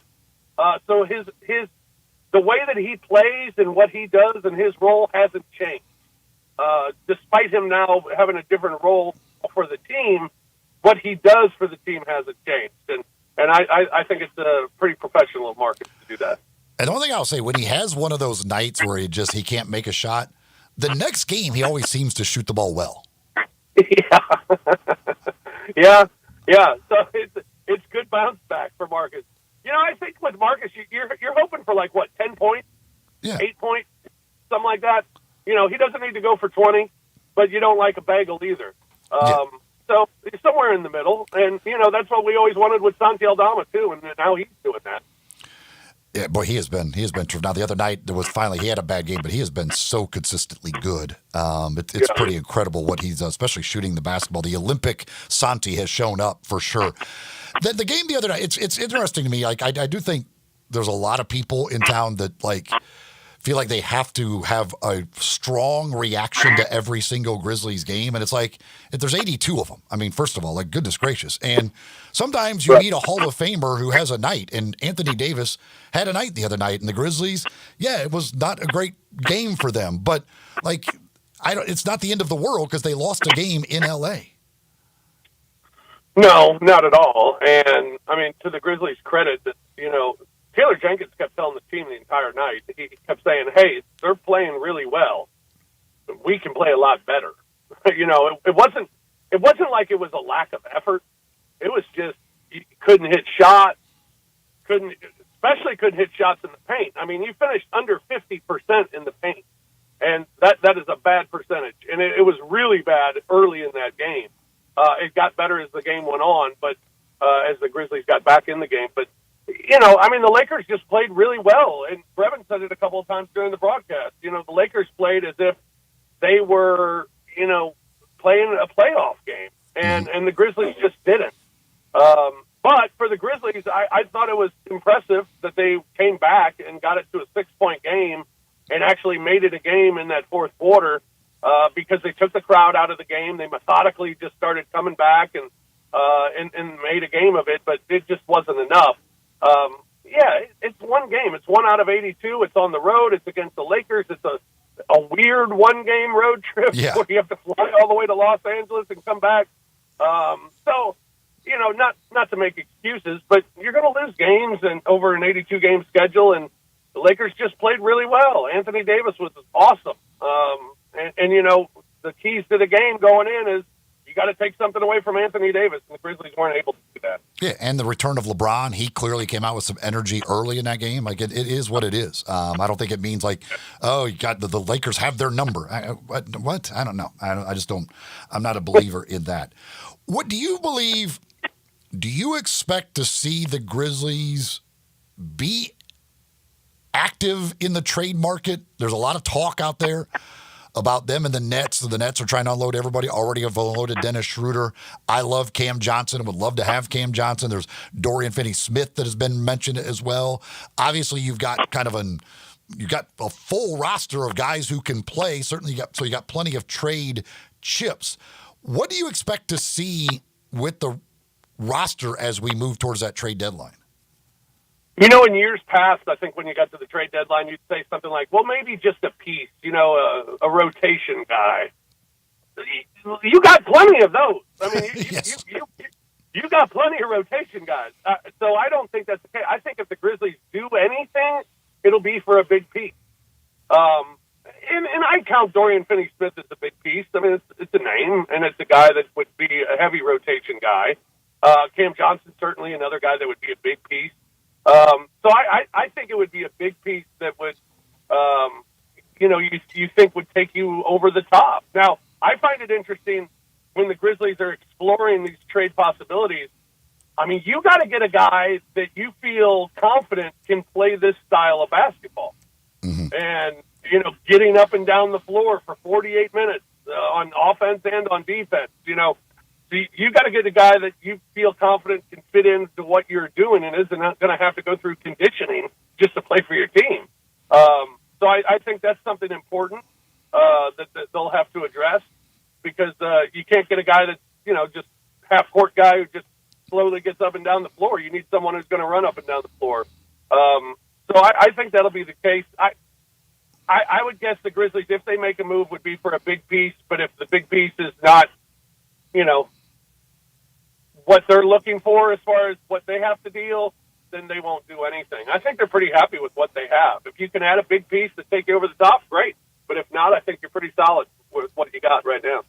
And the thing with both Cam Johnson and Dorian Finney-Smith, I mean, in the end, it would seem, if you can add a wing with some size who could shoot, and both those guys are over 40% from three-point range this year. Like, that to me is the one thing you really could use. Yes, 100%. And it's kind of like what you want. We've talked about it for years. You want Rudy Gay. Yeah. And they've had trouble replacing Rudy Gay since he left. And G.G. Jackson might be that type of guy, but right now you're kind of on a holding pattern with G.G. More athleticism, more shooting the three. Absolutely. That's because the Grizzlies move so fast. The one thing that they're deficient on, I guess, offensively, is shooting the three at a better rate. Yeah. Single-digit threes the other night against Los Angeles. They're now 1-4 on the season when they have single-digit threes. You've got to get more production from that area. And, Luke Kennard was out of the rotation the last couple of games, and, he came back in the fourth quarter against the Lakers and played really well. But if he's going to be out of the rotation, well, that takes away a lot of threes. So you're going to need somebody to knock those down. And Dorian Finney-Smith is having a great year, but this is kind of a career year shooting for him. Cam Johnson's been a little more consistent shooting the three in his career. Now, I think it'll take more to get Cam Johnson than Dorian Finney-Smith, obviously, but I would be fine with either one of them. I would just rather have Cam Johnson if possible. All right, so you also have you host the Odds Couple show over at Grind City Media. Who are you taking tonight, Tigers or West Virginia? Love the Tigers. Love the Tigers tonight. The whole transfer portal thing with West Virginia and how many players they've lost is going to make it very difficult for them. Plus, Memphis is playing one more for Seth. And hashtag one more for Seth. So I think it's big. This time of year, you always wonder who's playing to win and who's just there. And I think the Tigers are on the side of playing to win much more than West Virginia. So I like the Tigers tonight -4.5. What's the best bet of the 4 playoff games this weekend? Ooh. Oh, man. I like Indiana to cover. Really? I do. I like Indiana to cover. Connor O'Gara, who's an Indiana grad. Now, this might be the whole, you always feel worse about your own team. Connor O'Gara, who's an Indiana grad, said he doesn't think they can score more than 14 points against Notre Dame. Oh, goodness. I think they will. I think it'll be a kind of a high-scoring game. I like the over in that game as well. But, yeah, I like Indiana. I think Indiana with the time to prepare and, I like them. they were great this year, and I think they're much better than what people even give them credit for. So I'll take them to cover the points. All these spreads are pretty high. I mean, none of them are under a touchdown favorite. So that's a little surprising. The Texas game, maybe. I mean, that's 11. That's a lot. So I don't know. I don't love many of the games this week, but the one that I like the most, I think, is Indiana. When is the next Odds Couple show? The Odds Couple every Monday and Thursday from 2 to 3, live on the Grind City Media app and the Grind City Media YouTube channel, Mondays and Thursdays. So we'll be back. What's today? Tuesday? We'll be back in 2 days. Back in 2 days for the Odds Couple. And then, of course, you got the Night Court podcast that you do with Brevin Knight. When's the next one? When's the next one of those? We're recording today. It'll be out tomorrow morning. A new episode of Night Court. Yeah, so you can tune in for that wherever you get your podcasts. And on the Bluff City Media YouTube channel, you can watch that podcast each and every week. And, of course, you can see him on the Grizzlies broadcast coming up on Thursday, Golden State. And will we see any more between Dennis Schroeder and the Grizzlies this Thursday, you think, with his new team? God, I mean, do we really have to see him again? I mean, he has moved into the starting lineup, but as far as Grizz killers are concerned, and we get him on Thursday against Golden State. I hope so. I want to see a fiery Grizzlies team. I like when Ja's trolling people and when Santi's really angry. That's the best Santi. Ja that night was just clearly like he was on one. Like he wasn't gonna let him lose the game, and he was just feeling it in that Brooklyn game. Yes, he was. I mean, there are certain nights where you just see he's on, and nobody can do anything about it. And that was one of those games for sure. He's something special when he's in that mode. All right, we do have correct answer here, so I'll give you your guess. The Grizzly who has the most double-doubles off the bench in their history. Is it Brevin Knight? It is not Brevin Knight. Oh. It is. It's a pretty big name, but people. Now I'm actually surprised how many people got it right. Now maybe they looked it up, but people forget that he had the 1 year where he came off the bench like the entire year. That would be Zach Randolph. Debo? Yeah. He has 32 double-doubles off the bench. Yeah, I think Brevin, maybe it's just for a guard, but Brevin had, I think, 4 double-doubles off the bench in a season, and Scottie Pippen's got 3 of them already this year. Yeah, because Brandon Clark is actually second on the list with 17. Then the Stroh Show with 16. And Santi's up to 10. Wow. Yeah, he's got 5 of them, or 6 of them this year. Yeah, so Santi obviously adding to that number. Brandon Clark's in the starting lineup right now, so he can't add to his number. So Santi can keep climbing that list. But still got a ways to go to get to Zebo with 32 bench double-doubles in his Grizzlies career. He is Rob Fisher, again on X at The Fish Nation, the Grizzlies sideline reporter, Odds Couple Show, Night Court podcast. He does it all. Fish, thank you as always, man. Have a great Christmas and a new year. Thank you very much, Eli. Happy holidays to you and all the listeners, and appreciate it, man, anytime. All right, thank you. Rob Fisher joining us here on the program. So, so Zach Randolph is the correct answer. And Elijah, I do need a tiebreaker. Let's do it. There was a lot of correct answers. I will say that there were a lot of correct answers. However, 2 of the correct answers beat the others. So we've got a 2-way tie that has to be broken. So let me see here. What do I want to go? Okay, here we go. Christmas or New Year's? Man, you can't beat the aura surrounding Christmas. New Year's only lasts for a day. Christmas is an entire month. It's a celebration. Got to go with the Christmas holiday. See, I like the fact that New Year's is only one day. Christmas, at this time of year, I don't know. It's just, I think it's the weather that affects me more than anything. It's just cold. So I don't really like either one of them that much because I just don't like this time of year with the cold, dreary weather. But, all right. So, we will be contacting our winner, letting you know how to get your $25 gift certificate to Humdingers. If you did answer Zach Randolph, but you do not hear from us, that means you either weren't one of the two that got in fast enough, or you lost the tiebreaker. But we will contact our winner, let you know how to get your $25 gift certificate to Humdingers. And you can come pick that up here at the station and enjoy some great food, maybe for the holidays or after the new year.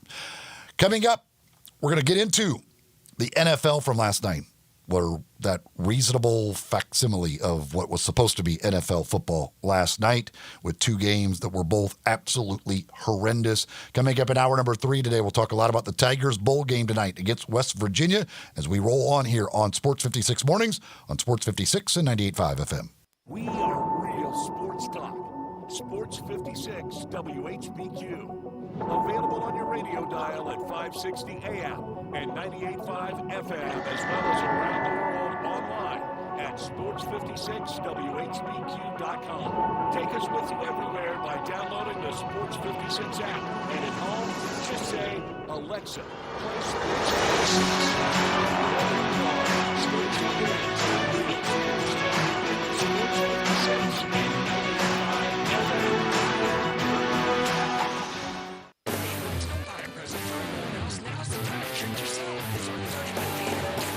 Sale going on outside. Buick Kia sale. Chasing Kia's rebates, big discounts, low rates when you got it.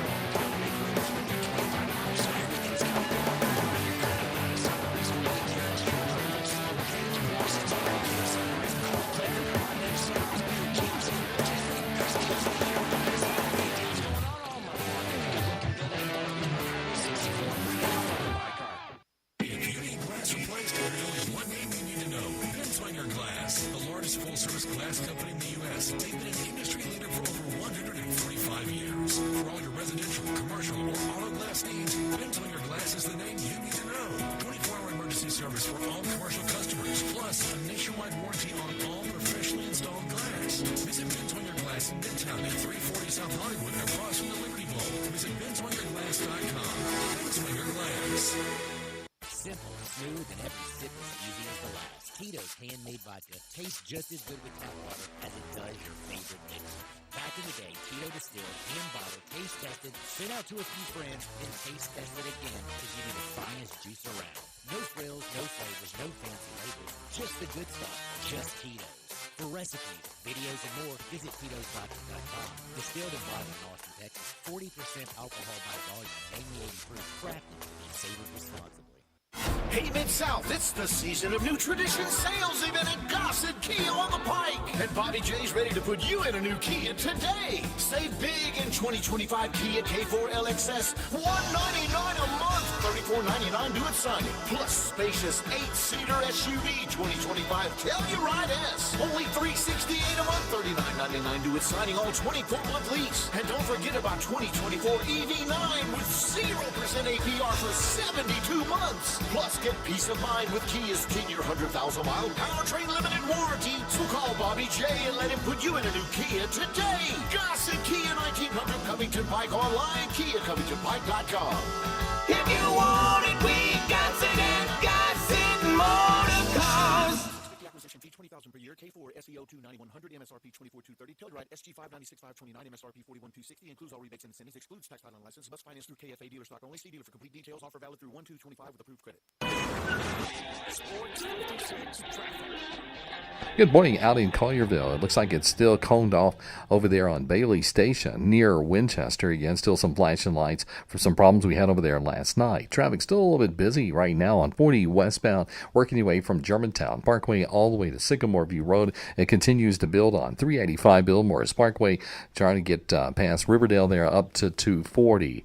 Shop now and save during this holiday season at Weimer's Jewelry, 7525 Highway 64. I'm Commander Chuck with your on-time traffic.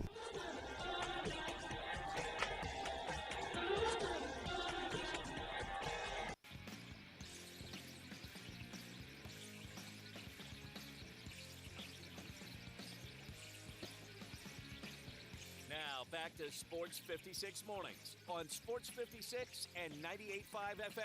This hour is brought to you by James Gaddis Jewelers. To reveal the full spectrum of dazzling color. Here once again, Greg Gaston and Eli Savoy.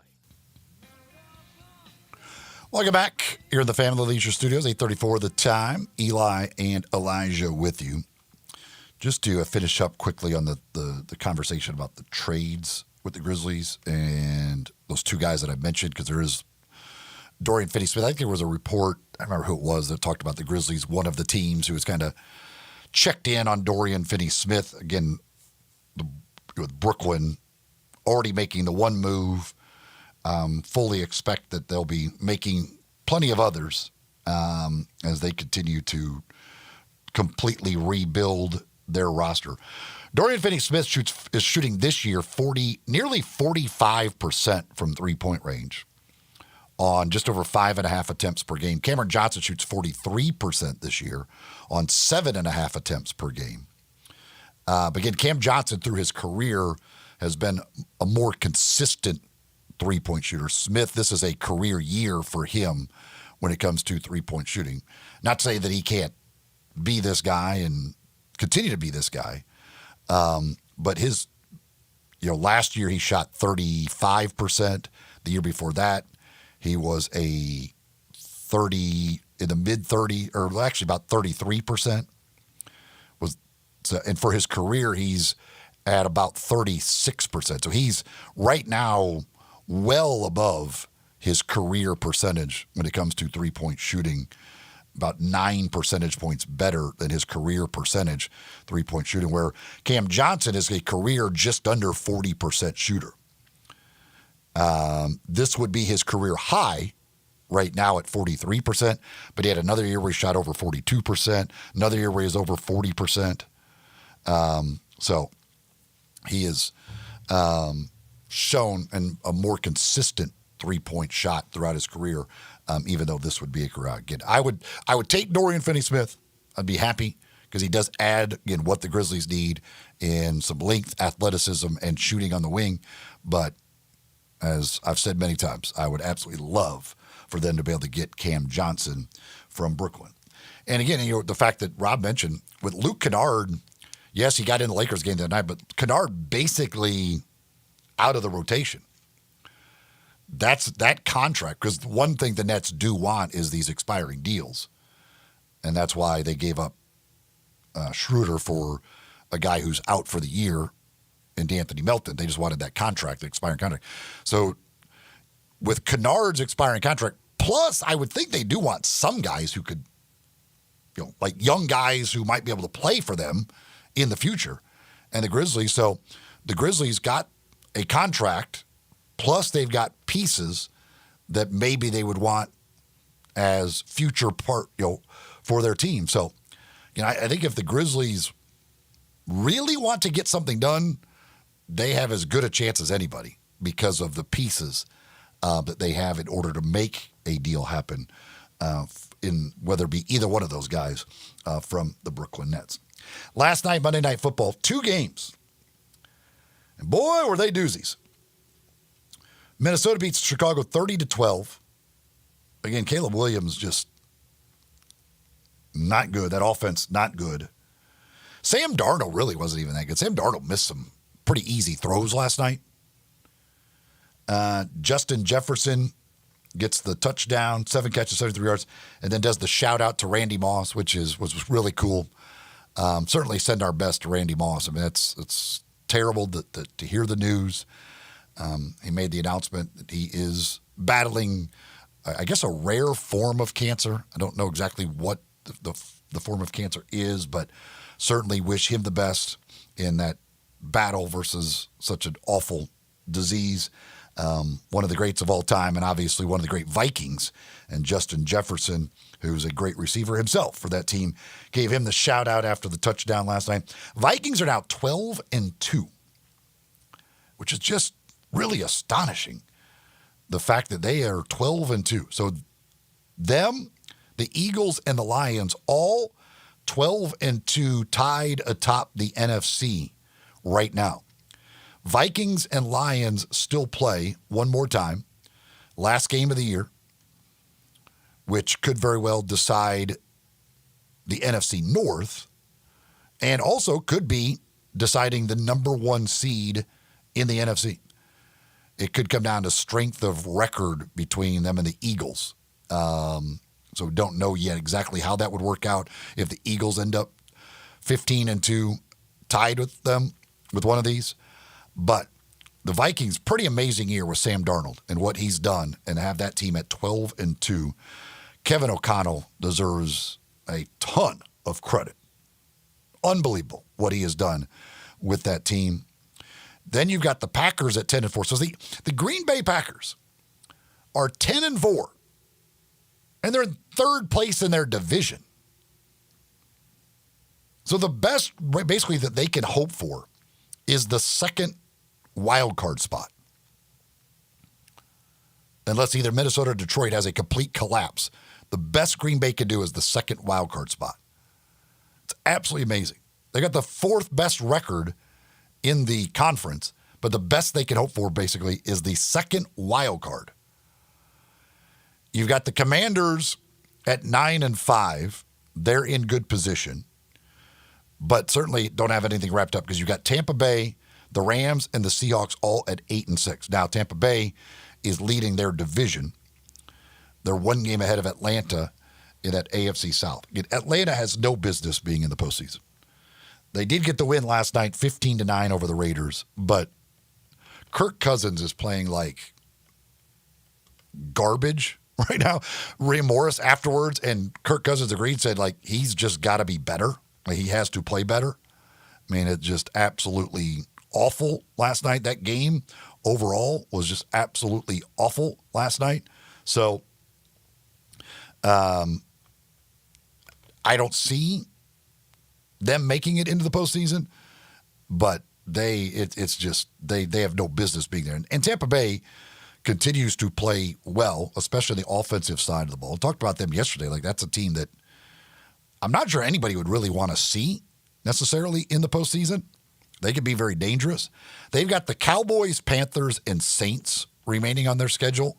So you'd think there's a pretty good chance Tampa Bay could win out and put themselves in as the winners of the NFC South.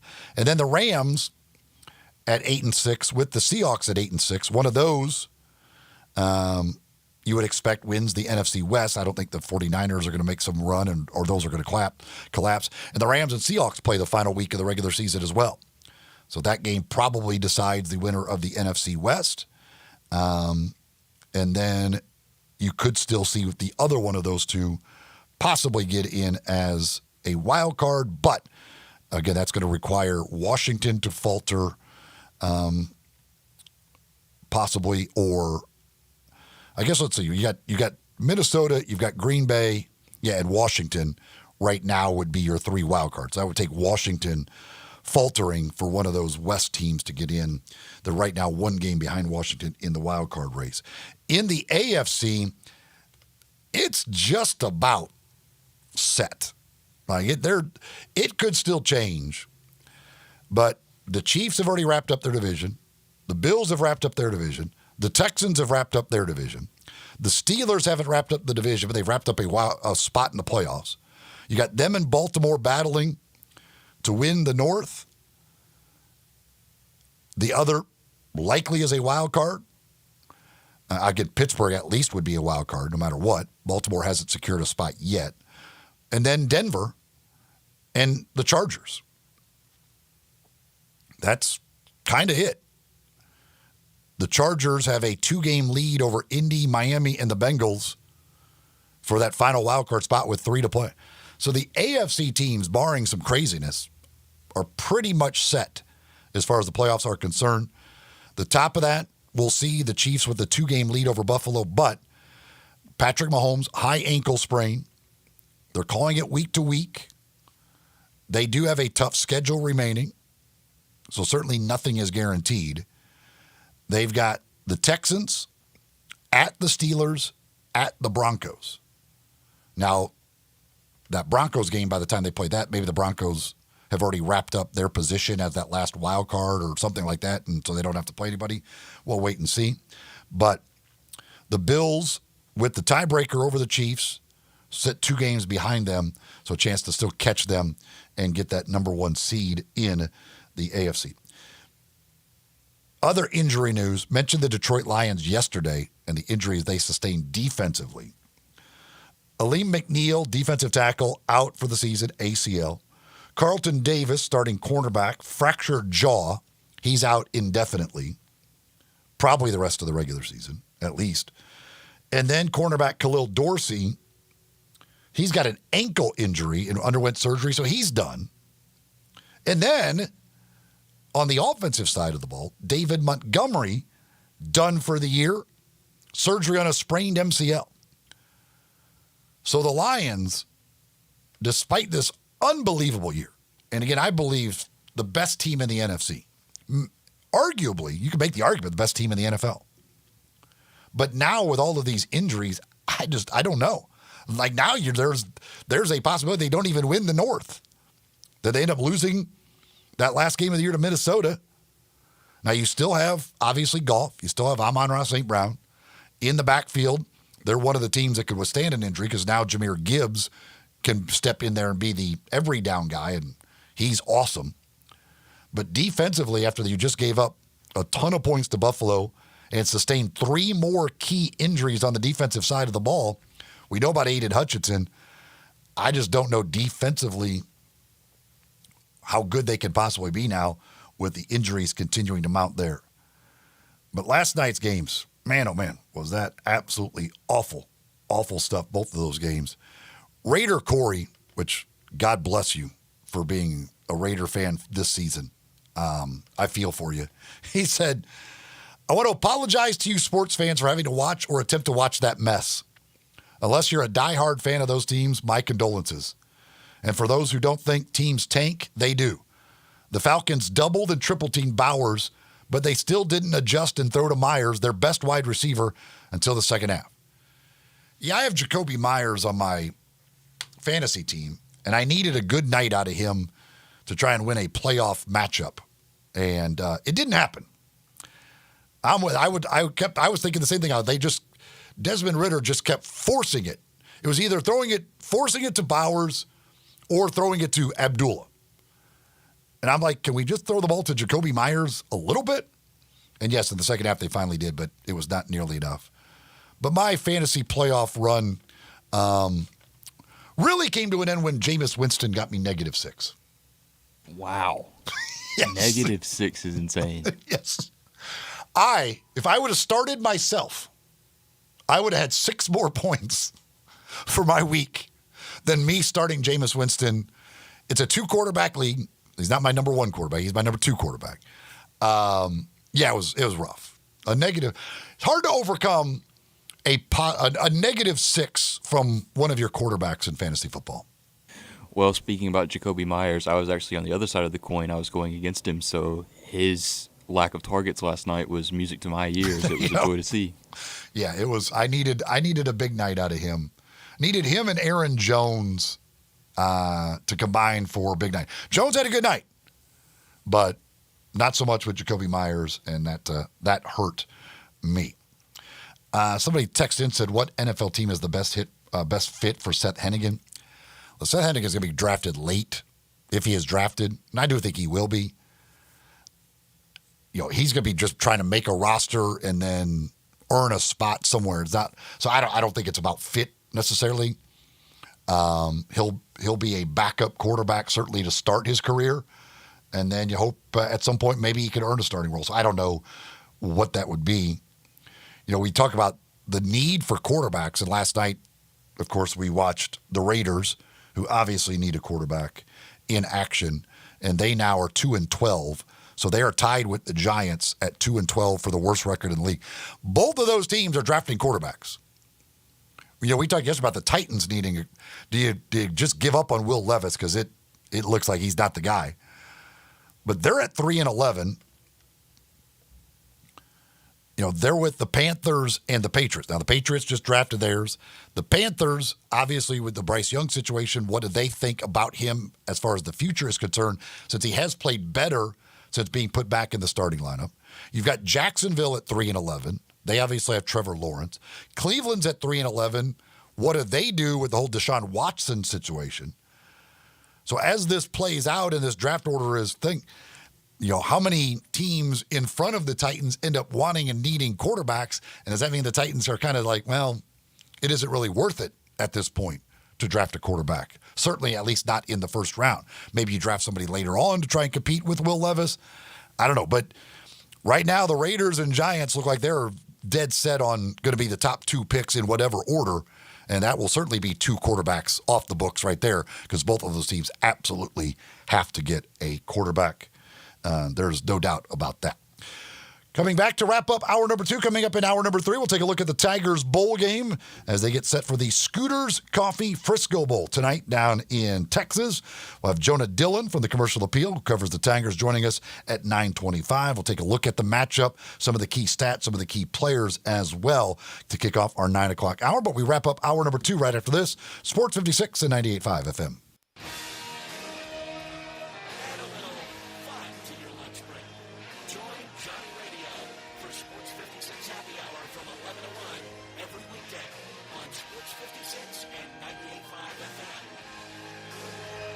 Napa Cafe celebrates 26 years in 2024. Hi, I'm Glenda Hastings, owner of Napa Cafe, and I want to thank you for making us part of your dining experiences. Treat yourself tonight with a delightful dinner. Maybe start with an appetizer like our baked sweet peculiar peppers stuffed with goat cheese and mozzarella, finished with basil pistou, and move on to one of our cozy dishes like the double chocolate stout braised boneless beef short ribs with tonkatsu sauce and creamy mashed potatoes. Or a fresh seafood dish like our pan-roasted ginger-buttered sea bass with cilantro soy vinaigrette.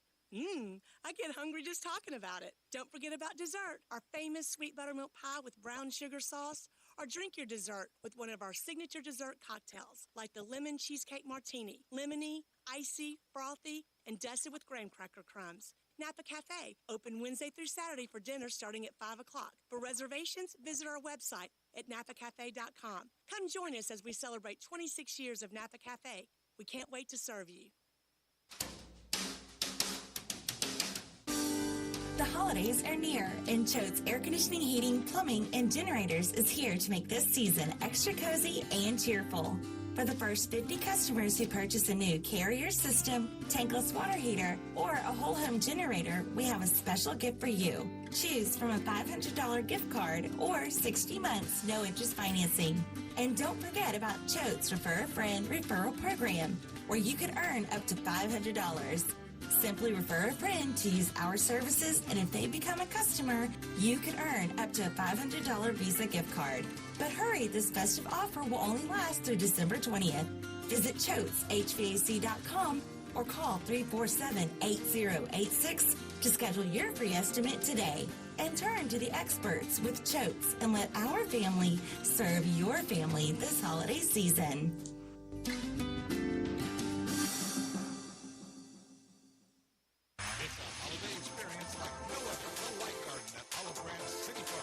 Walk-through entertainment extravaganza with hundreds of giant 3D Christmas-like displays, photos with Santa, food and drinks, and special event nights including fireworks on New Year's Eve. New this year is a winter-inspired 18-hole miniature golf course. Bring the family out nightly through January 1st. Go to lightcard.online for details and to buy tickets. And stay tuned to Sports 56 and 98.5 FM for chances to win tickets to go through the Light Card.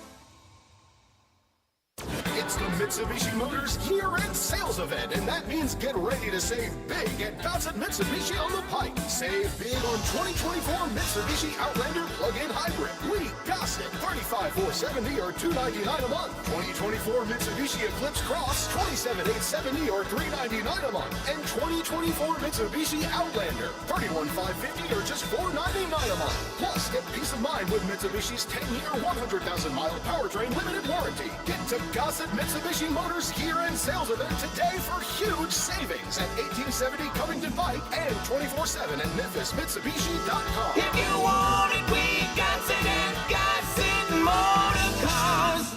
Military rebate, loyalty rebate, trade assistance, PHEV, RZO 35,297, MSRP 47,470, both 72 months at 2.9%. Cross RZO 64,906, MSRP 31,370, Outlander RZO 71,112, MSRP 36,050, includes all rebates and incentives, PF 695, excludes tax title and license with approved credit. See dealer for complete details. Offer valid through end of the month with approved credit, dealer stock only. Now, back to Sports 56 Mornings on Sports 56 and 98.5 FM. This hour brought to you by James Gaddis Jewelers. Here once again, Greg Gaston and Eli Savoy. Welcome back. Got a text here on the Sissy's Log Cabin listener line at 360-8255, 360-8255. Texter says, Lions have now lost 17 starters for the season on defense, which only has 11 spots. Dude, if you go to the Lions team page and click on injuries, you scroll down forever. It just doesn't stop. And that's the thing. Not only it's like they've lost a ton of guys on defense, and they're all really important guys. I said the starters, it's just amazing how many they've lost. Again, the one game this weekend, they just lost 3 starters for the year. I guess, again, technically, Carlton Davis, if they make a long run in the playoffs, might have a chance to return. And then you throw in on the other side, David Montgomery. At least the offense, for the most part, had been healthy. But now David Montgomery done for the year on the offensive side of the ball. So, I don't know. It's getting tougher and tougher. I would love to see the Lions go to a Super Bowl. I think Dan Campbell that'd be amazing. Dan Campbell in a Super Bowl. Can you imagine Dan Campbell in Super Bowl at first drive of the game? It's 4th and 3 at their own 40-yard line, and he's going for it. The people are freaking out. What is this man doing? What is this madman doing? But that's Dan Campbell. I would love to see Dan Campbell in a Super Bowl. We would see him with an onside kick after their first touchdown. Everybody would go nuts. Well, no, you can't do that now. It's true. You can't, because you can't do the onside kick unless it's the fourth quarter and you're trailing. Forget about that rule. Yeah, and again, one of the great plays in Super Bowl history, the onside kick by the Saints. Literally can't do that anymore because he would if he could. That would be perfectly up his alley. But yeah, and I love the Lions. I've said all along, I think they're the best team in the NFC, but I'm starting to wonder, if they had to match up with the Eagles with all these defensive injuries, I don't know. I don't know if they can slow down that Eagles offense with Saquon, and of course now the passing game, which got going. It's difficult to see that. But again, they could end up as a wild card team after all this if they can't beat Minnesota in week 17 or week 18 of the season. Ron texts in, said Notre Dame's going to do to Indiana what they did to Army and Navy. I'll be honest, I was a little surprised to hear Connor O'Gara, an Indiana graduate, say that he didn't think Indiana could score against Notre Dame. Not more than 14 points. That's one I don't know for sure what to expect out of Indiana because they played one good team. That was Ohio State. They lost the game. But the Ohio State game, the score to me didn't indicate how close that game was. I mean, you fumbled a punt snap and gave Ohio State the ball inside the 10-yard line and gave up a punt return touchdown. You take those two away, Indiana's right in that game. They basically gave Ohio State 2 touchdowns. Yeah, I don't know that they'll be able to score much against Notre Dame, but how much can Notre Dame score against them? I don't know. It'll be interesting to see. I don't think Notre Dame will blow them out, though. You need a tough, reliable tractor to tackle those tough chores? Well, go see the folks at Mid-South Ag Equipment for all those needs. They've got the Case IH Farmall series of tractors, perfect for whatever chore it is that you need to get done.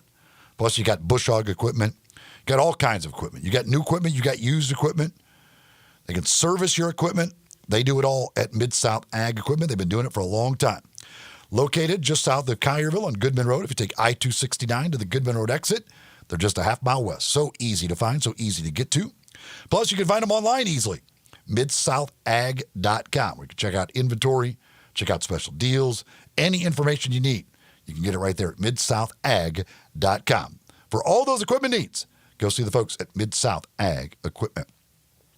Coming up in hour number 3, got the NBA Cup Finals tonight. We'll talk a little bit about that. Plus, we get into the Tigers Bowl matchup. The Scooters Coffee Frisco Bowl is tonight, 8 o'clock. Tigers and West Virginia. We'll preview the matchup, take a look at some of the numbers, some of the key players, and then Jonah Dillon from the Commercial Appeal will join us from Frisco to take a look at the matchup as well. Hour number 3 coming up. It is Sports 56 Mornings here on Sports 56 and 98.5 FM.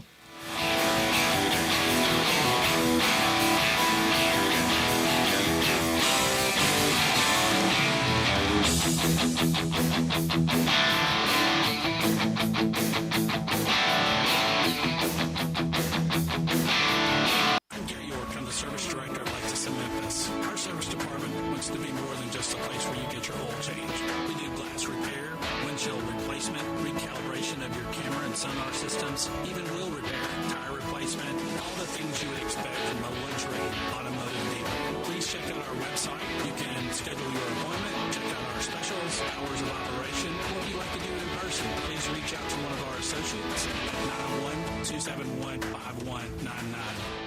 Rick's Powder Coating for a beautiful finish every time. Rick's Powder Coating specializes in automotive, ornamental, residential, and industrial coating. With two conveyor lines and the largest match ovens in the Mid-South, Rick's can accommodate all of your powder coating needs.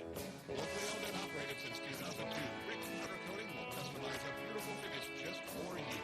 Drop by or call to see how Rick's Powder Coating can bring color to your life. 901-367-771 or rickspowdercoating.com. Jenkins Floors and More invite you to their retail warehouse where they pass wholesale savings on to you. Jenkins Floors in Little Rock, Cleveland, Mississippi, and now open in Horn Lake at 2356 West Goodman Road. Specializing in flooring and carpeting, tile, plantation shutters, and blinds, Jenkins makes your life easy with a 2-week turnaround. Contractors, builders, or family projects, call 662-469-9350 for a free estimate. Owners Timmy and Rebecca Jenkins say hello to Sports 56 fans and look forward to your business. You or someone you know or care about has dealt with a difficult divorce. When facing divorce, you need the attorneys at Rice Law. Nick and Larry Rice lead the firm with 3 generations and 7 decades of experience. Located in Memphis, serving the entire state of Tennessee and North Mississippi. Rice Law is who you need to call. Simple or difficult divorce, they know how to handle it. Call Rice Law at 901-526-6701, or for more information, visit them at aboutdivorce.com. That's aboutdivorce.com. It's the Arkansas Razorbacks and the Texas Tech Red Raiders and this year's AutoZone Liberty Bowl. Plus, Michael O'Connor and Phoenix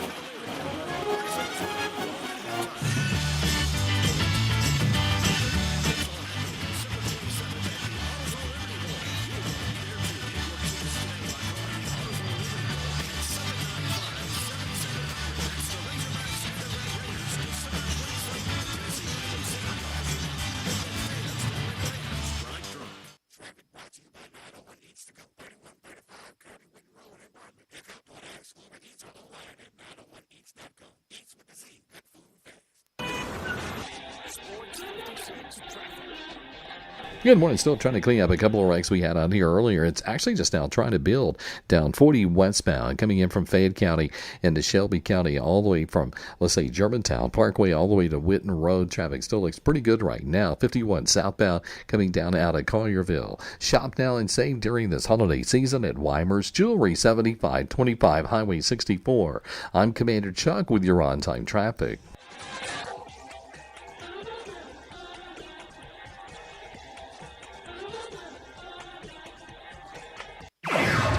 Sports 56, WHBQ Memphis, and W253DF Memphis with John Harden. Weekdays from 11 to 1.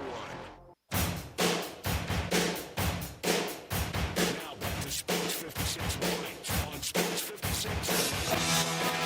This hour brought to you by Jenkins Floors. Once again, Broadcasting.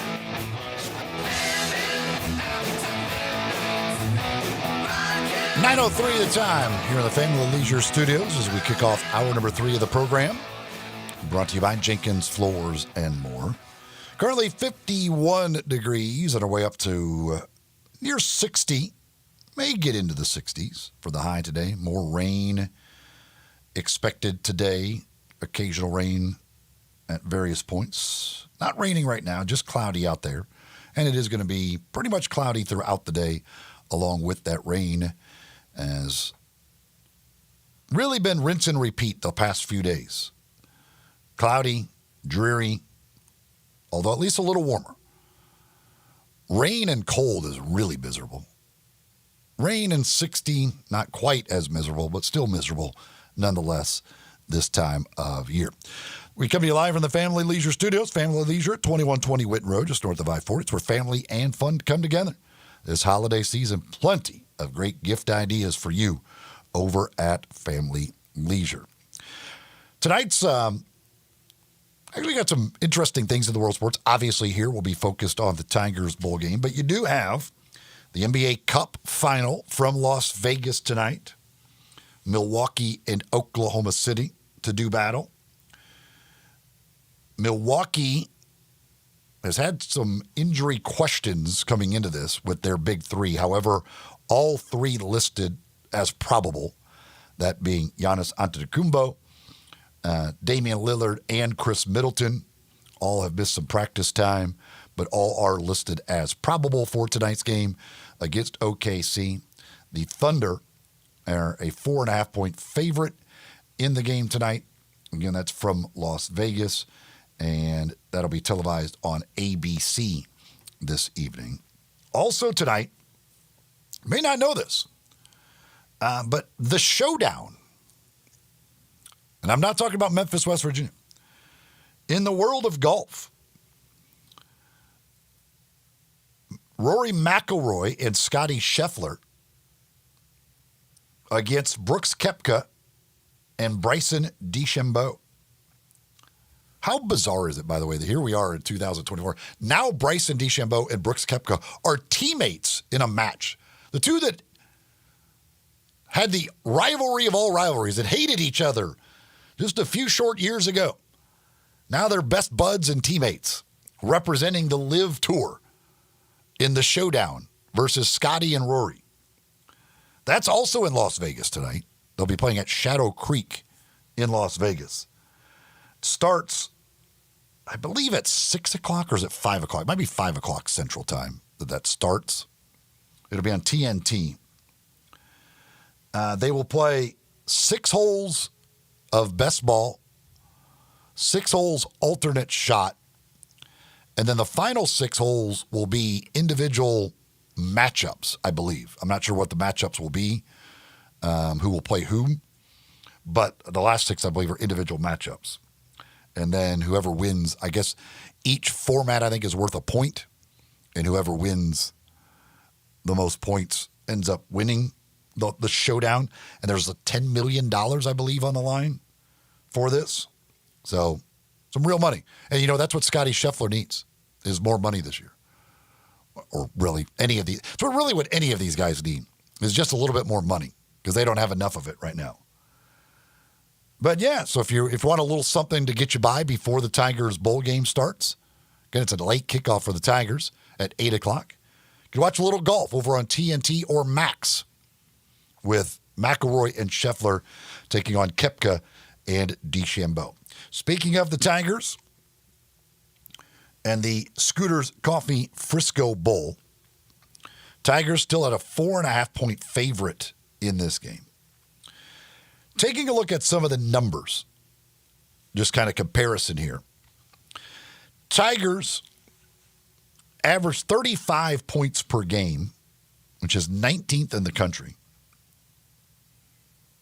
While West Virginia comes in, they average 29.5 points per game, which is 64th in the country. Defensively, Tigers much better in scoring defense. 22.8 points per game, which is 45th. West Virginia gives up 31 points per game, which is 106th. Now, again, West Virginia is also playing in the Big 12, so there is a difference as far as opponents are concerned that could take into account some of these, you know. And they also opened up the season playing Penn State. You know, they've played Penn State. They played at Pitt in the non-conference as well. They're coming off giving up 52 points to Texas Tech, who, of course, will be here for the AutoZone Liberty Bowl. They gave up 49 to Baylor, gave up 45 to Kansas State. So they've given up some pretty big point totals. And again, they're 106th in the nation in scoring defense. On the offensive side of the ball, total offense, Tigers 22nd in the nation, whereas they average 442 yards per game. Meanwhile, West Virginia, they average 395 yards per game, 59th in the nation. So pretty good offensively. West Virginia does it on the ground. They're very good. They've been very good running the ball. 194 rushing yards per game, which is more than the Tigers. And the Tigers are a pretty good running team. Tigers average 173 rushing yards per game. But West Virginia, 194 yards per game on the ground, which is 27th. They're 96th through the air at 200 yards per game. Tigers 51st on the ground, 24th through the air. They get 268 passing yards per game. And that could be the key, because the West Virginia defense has been killed through the air this year. They give up. The Tigers average 268 through the air. West Virginia gives up 268 a game through the air, which is 125th in the nation. They have not been good against the pass. Haven't been great against the run. They give up over 141 rushing yards per game as well, which is 55th in the nation. So defensively, their total defense, they're 103rd in the nation this year. But the pass defense is clearly the weakness. Also, they do not have one of their best defensive players. Josiah Trotter is out for this game. He's in the portal. He is their second leading tackler with 92 tackles, 4 tackles for loss, interception, 5 quarterback hurries. They do not have him. So that will be a big loss for a defense that already wasn't very good. So we'll see if Seth Hennigan, in his final game as a Memphis Tiger, playing near his home, you would expect, I would think, that the Tigers would throw the ball a lot just to give Seth an opportunity in his final game to put up some big numbers. And he's doing it against a very porous pass defense for West Virginia. So maybe a big, big night for Seth Hennigan tonight. Offensively for West Virginia, mention the rushing attack. And Ryan Silverfield talked about this last week when we had him on. They have 3 guys over 600 yards rushing on the season, including their quarterback, Garrett Green. Jaheim White is the leader, 817 yards and 7 touchdowns. Then you got C.J. Donaldson Jr., 651 yards, 9 touchdowns, and Garrett Green, 638 yards and 5 touchdowns. So they can certainly run the ball, and Green can run the ball. Green through the air, just under 2,000 yards, 13 touchdowns, 11 interceptions. So not a great touchdown-interception ratio. But he can hurt you both passing a little, but really that running game is the thing that you have to be concerned about, which again suits well for the Tigers because their run defense has been exceptional this year.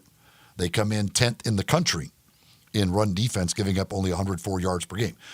So you look at it, matchup-wise, strength of West Virginia's offense is their running game, strength of the Tigers' defense, run defense. Tigers with a very good passing game. The weakness for West Virginia's defense is their pass defense. Those things would appear to be good for the Tigers in this matchup. You also have, of course, West Virginia playing for an interim coach. Rich Rodriguez has been hired as the new coach, returning to West Virginia, but he will not coach this game. Chad Scott, who has been the interim coach since the firing of Neil Brown, will be the coach for this game. So what is the motivation factor for West Virginia? Again, they haven't lost a ton, not as many as you might think with a coaching change to the transfer portal. Now, they might still lose a bunch after the game. And Ryan Silverfield even alluded to the fact that they might be holding some payments until after the bowl game. Which I don't know what's legal or not legal. I don't know how that works as far as NIL money, if you can basically make kids play in bowl games in order to get some of it. Not sure how all that works. I guess it would depend on what the contract reads. as long as you have a written contract for this. But they do have some key guys missing. Their third leading receiver, Traylon Ray, who had 28 catches for 426 yards and actually leads them in receiving touchdowns with 4. He is injured, so don't believe he will be playing in tonight's game. So that also a big loss for them. Hudson Clement, 575 yards on 40 catches. Cole Taylor, 404 yards and 39 catches. Those are the two top receivers for West Virginia going into tonight's game.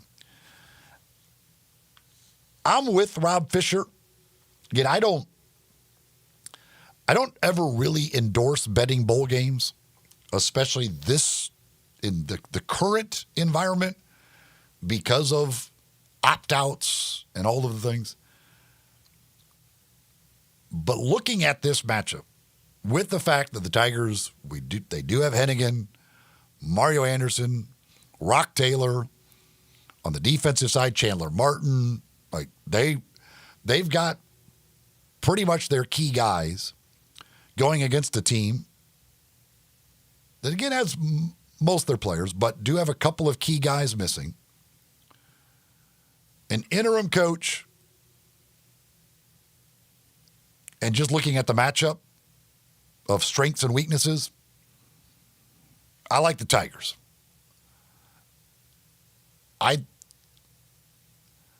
think the Tigers and especially if the Tigers get up early, then I think you certainly could see West Virginia just kind of go into complete shutdown mode of who really cares? Get us out of here, give us our NIL money, and get us on our way. But again, the thought that they're trying to impress Rich Rodriguez for those guys who will be back next year, I don't know. I saw the Tigers in that Birmingham Bowl. Mike Norvell was there watching that game. I didn't see many Tigers seemingly putting a whole lot of effort to try and impress Mike Norvell that day. That was a horrendous performance by the Tigers in that Birmingham Bowl the year that Justin Fuente left and Daryl Dickey coached him as the interim coach in the bowl game. So I don't know. I think the Tigers have a great chance to roll, get win number 11, finish the year ranked in the final polls, and that still won't satisfy a lot of fans. But again, that's reason for celebration. It doesn't happen very often. Hasn't happened very often in the history of Tigers football. Winning 11 games, finishing the year in the final rankings, just hasn't happened very much. So even if you're one of the fans out there who just can't get over the fact that they didn't make the conference championship game, at least celebrate a little bit. If they get the win tonight, at least celebrate, enjoy it. Take some satisfaction in the fact that it ends up being a pretty darn good year. When we talk about trying to get into a better conference, whatever, finishing the year in those rankings, not a bad thing. 11-2, not a bad thing. Back-to-back wins in bowl games over Big 12 opponents, not a bad thing. I don't know how good of a thing it is. Not sure it's going to make any big difference. We don't even know for sure what's going to happen, what might be the next thing as far as conference realignment goes. But 11-2, ranked, finishing the season, not a bad thing. And this group of seniors. Again, a guy like Seth Hennigan deserves to be applauded for, if nothing else, besides the numbers that he's put up in the careers, the loyalty to the program. Very rare in today's college football that anybody stays at one school 4 years, and especially quarterbacks. With what is out there, and we're seeing it this year with all of the different quarterbacks going into the portal, the fact that he stayed here for 4 years, played out his entire career, that deserves to be applauded. Guys like Rock Taylor and others that stayed for this year, where they certainly had opportunities to go elsewhere. That deserves to be applauded. And tonight's that kind of farewell game for a lot of these guys that have shown some loyalty to the program. Now, there are others that are new guys, but there are a lot that this is a group that some of these guys have been here through it and didn't leave when they could have. So take some time, appreciate it, hope for a win, hope for 11 wins on the season, and then we can start looking at what's next. And we'll get into that tomorrow morning on the program, a little bit about what is next, what do you want to see next. There's a lot of holes to fill for next year when we talk about all these guys playing that final game tonight. A lot of holes to fill. Now, Chandler Martin has another year of eligibility. Will he be back? I don't know. He had an unbelievable year this year. Obviously, we know Hennigan's gone and Brock Taylor, some of these other guys. Like, those are some massive holes to fill. They signed a good recruiting class, best in the group of five, but they're certainly not going to be counting on those freshmen to come in and fill these holes. It's going to, and maybe, I guess, at quarterback. We'll talk with Jonah Dillon about that, with Antoine Hill. But they'll be busy in the portal. And can they put together a roster that next year has a chance to compete to get into that conference championship game? That we'll have to wait and see. But tonight, Tigers in West Virginia, the Scooters Coffee Frisco Bowl down in Frisco, Texas, 8 o'clock kickoff. Tigers sit at a 4.5-point favorite. Coming up after the break, Jonah Dillon from the Commercial Appeal, who covers the Tigers, will join us. We'll talk about the game. We'll also talk a little bit with him about what will be next, what is next as far as the Tigers are concerned. I know what's next for a lot of people. It could be breakfast. Did you know Elwood Shack? A lot of people don't even know that Elwood Shack serves breakfast, but they do. Absolutely, both locations. Serve breakfast from 7 until 10:30, Monday through Saturday. Sunday, they open up at 8. They've got an additional brunch menu that is available on Saturdays and Sundays from 9 a.m. until 3 p.m. They got their barbecue breakfast burrito, their cat head biscuits, which are made fresh every single day. They got the fried chicken biscuit, sausage, egg, and cheese biscuit, those things. And again, those are fresh made biscuits every single day. They've got the Tiger Blue sandwich, which are fried chicken breast basted with house-made buffalo sauce, mayo, pickle, blue cheese crumbles on a Kaiser bun. That's served all day long, but you can get that for breakfast. Other breakfast items include the Monte Cristo, avocado toast, the Hungry Man's breakfast, the Woody, their French toast. I'll say, if you've ever been to Elwood Shack, you know one thing for sure. The food is absolutely out of this world. Whether it be lunch, whether it be dinner, whether it be breakfast, you know you're getting great food over at Elwood Shack. The lunch and dinner menu, so many different things to choose from, including their delicious barbecue. You know, they've got the tacos, including the fish tacos, which I love so much. My favorite thing on the menu probably is the brisket, Philly cheese brisket wrap. That brisket is absolutely delicious. I think it's the best brisket you'll find in town, quite frankly. And that Philly cheese brisket wrap is amazing over at Elwood Shack. But again, lunch, dinner, they got the ribs for two served with bean slaw, Texas toast. They got their deli meats, their pastrami, corned beef, smoked turkey, roast beef, pork, beef brisket, pulled shoulder. It's all done in-house at Elwood Shack. 4523 Summer Avenue. That's in the Lowe's parking lot there at Summer Avenue and Perkins. And then you've also got the other location, the newer location, and the much bigger location at 4040 Park Avenue, right across the street from the University of Memphis. It is Elwood's Shack, also online, elwoodshack.com. Jonah Dillon up next to talk some more Tigers on Sports 56 Mornings here on Sports 56 and 98.5 FM.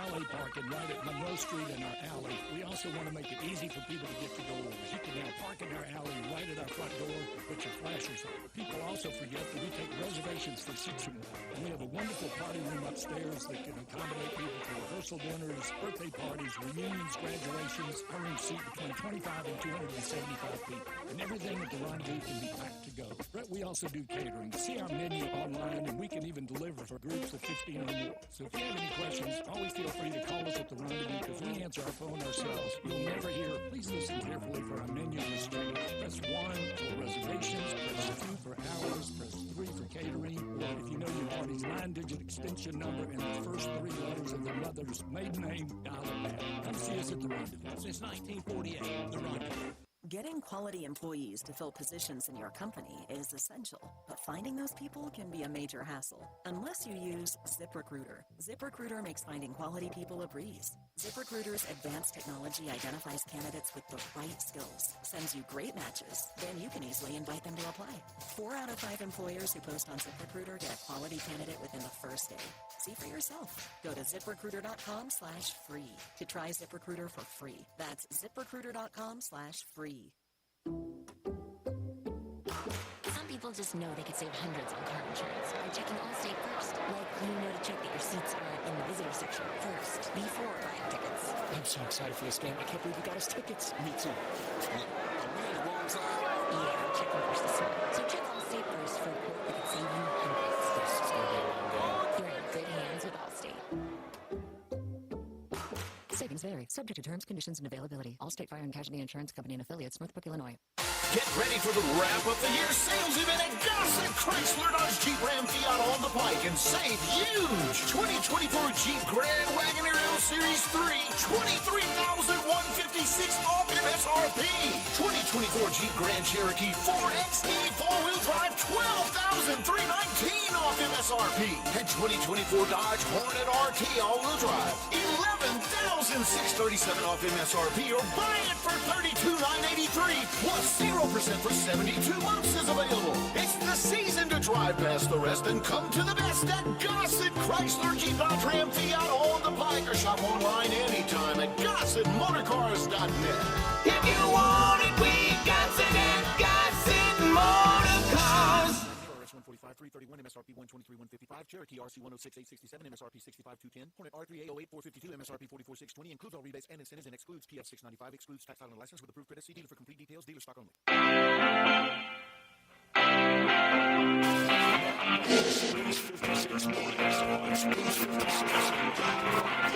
This hour brought to you by James Floors and once again, Greg Gaston. Welcome back, 927 here in the Family Leisure Studios. Eli and Elijah with you. No Greg today. Greg will be back later in the week. He's down in Frisco, Texas for the Frisco Bowl tonight with the Tigers and West Virginia. Also down in Frisco is Jonah Dillon, who covers the Tigers for the Commercial Appeal. You can follow him on X at the Jonah Dillon. And he joins us now here on the program. Jonah, good morning to you. How you doing, man? Good. Look, I'm here from Frisco. I'm joining the program, and Greg couldn't even be bothered. I mean, what are we doing here? I know it's amazing. It's amazing. You'd think, but no. Appreciate your time. By the way, what is the weather in Frisco? What are we looking at for tonight? It's looking good right now. It's warmer, nice and warm compared to what it's been in Memphis. It was raining a bit yesterday, but it looks like it's cleared up today.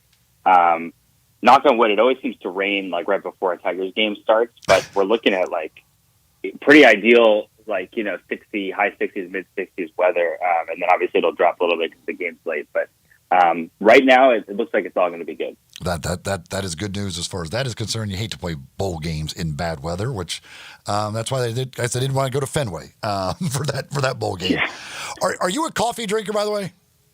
Yes, is Scooter's coffee good? I came to the.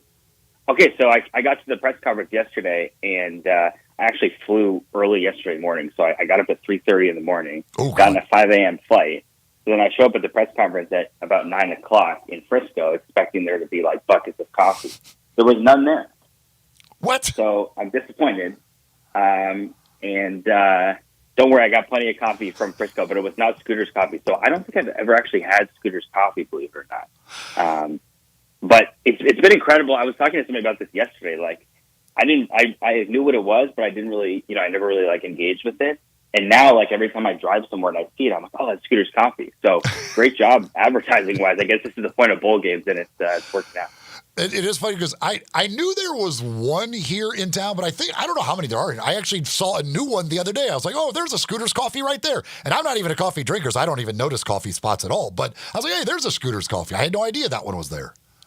Yeah, no, like now, when I'm back in Memphis, I'm like, I'm going to have to go get Scooter's Coffee because after hearing about it so much, I have to go try it. And like I said, I haven't actually been able to try it at the Scooter's Coffee Frisco, but maybe that'll change later today. That is amazing to me that they have a press conference with no coffee there when they literally have a coffee sponsor.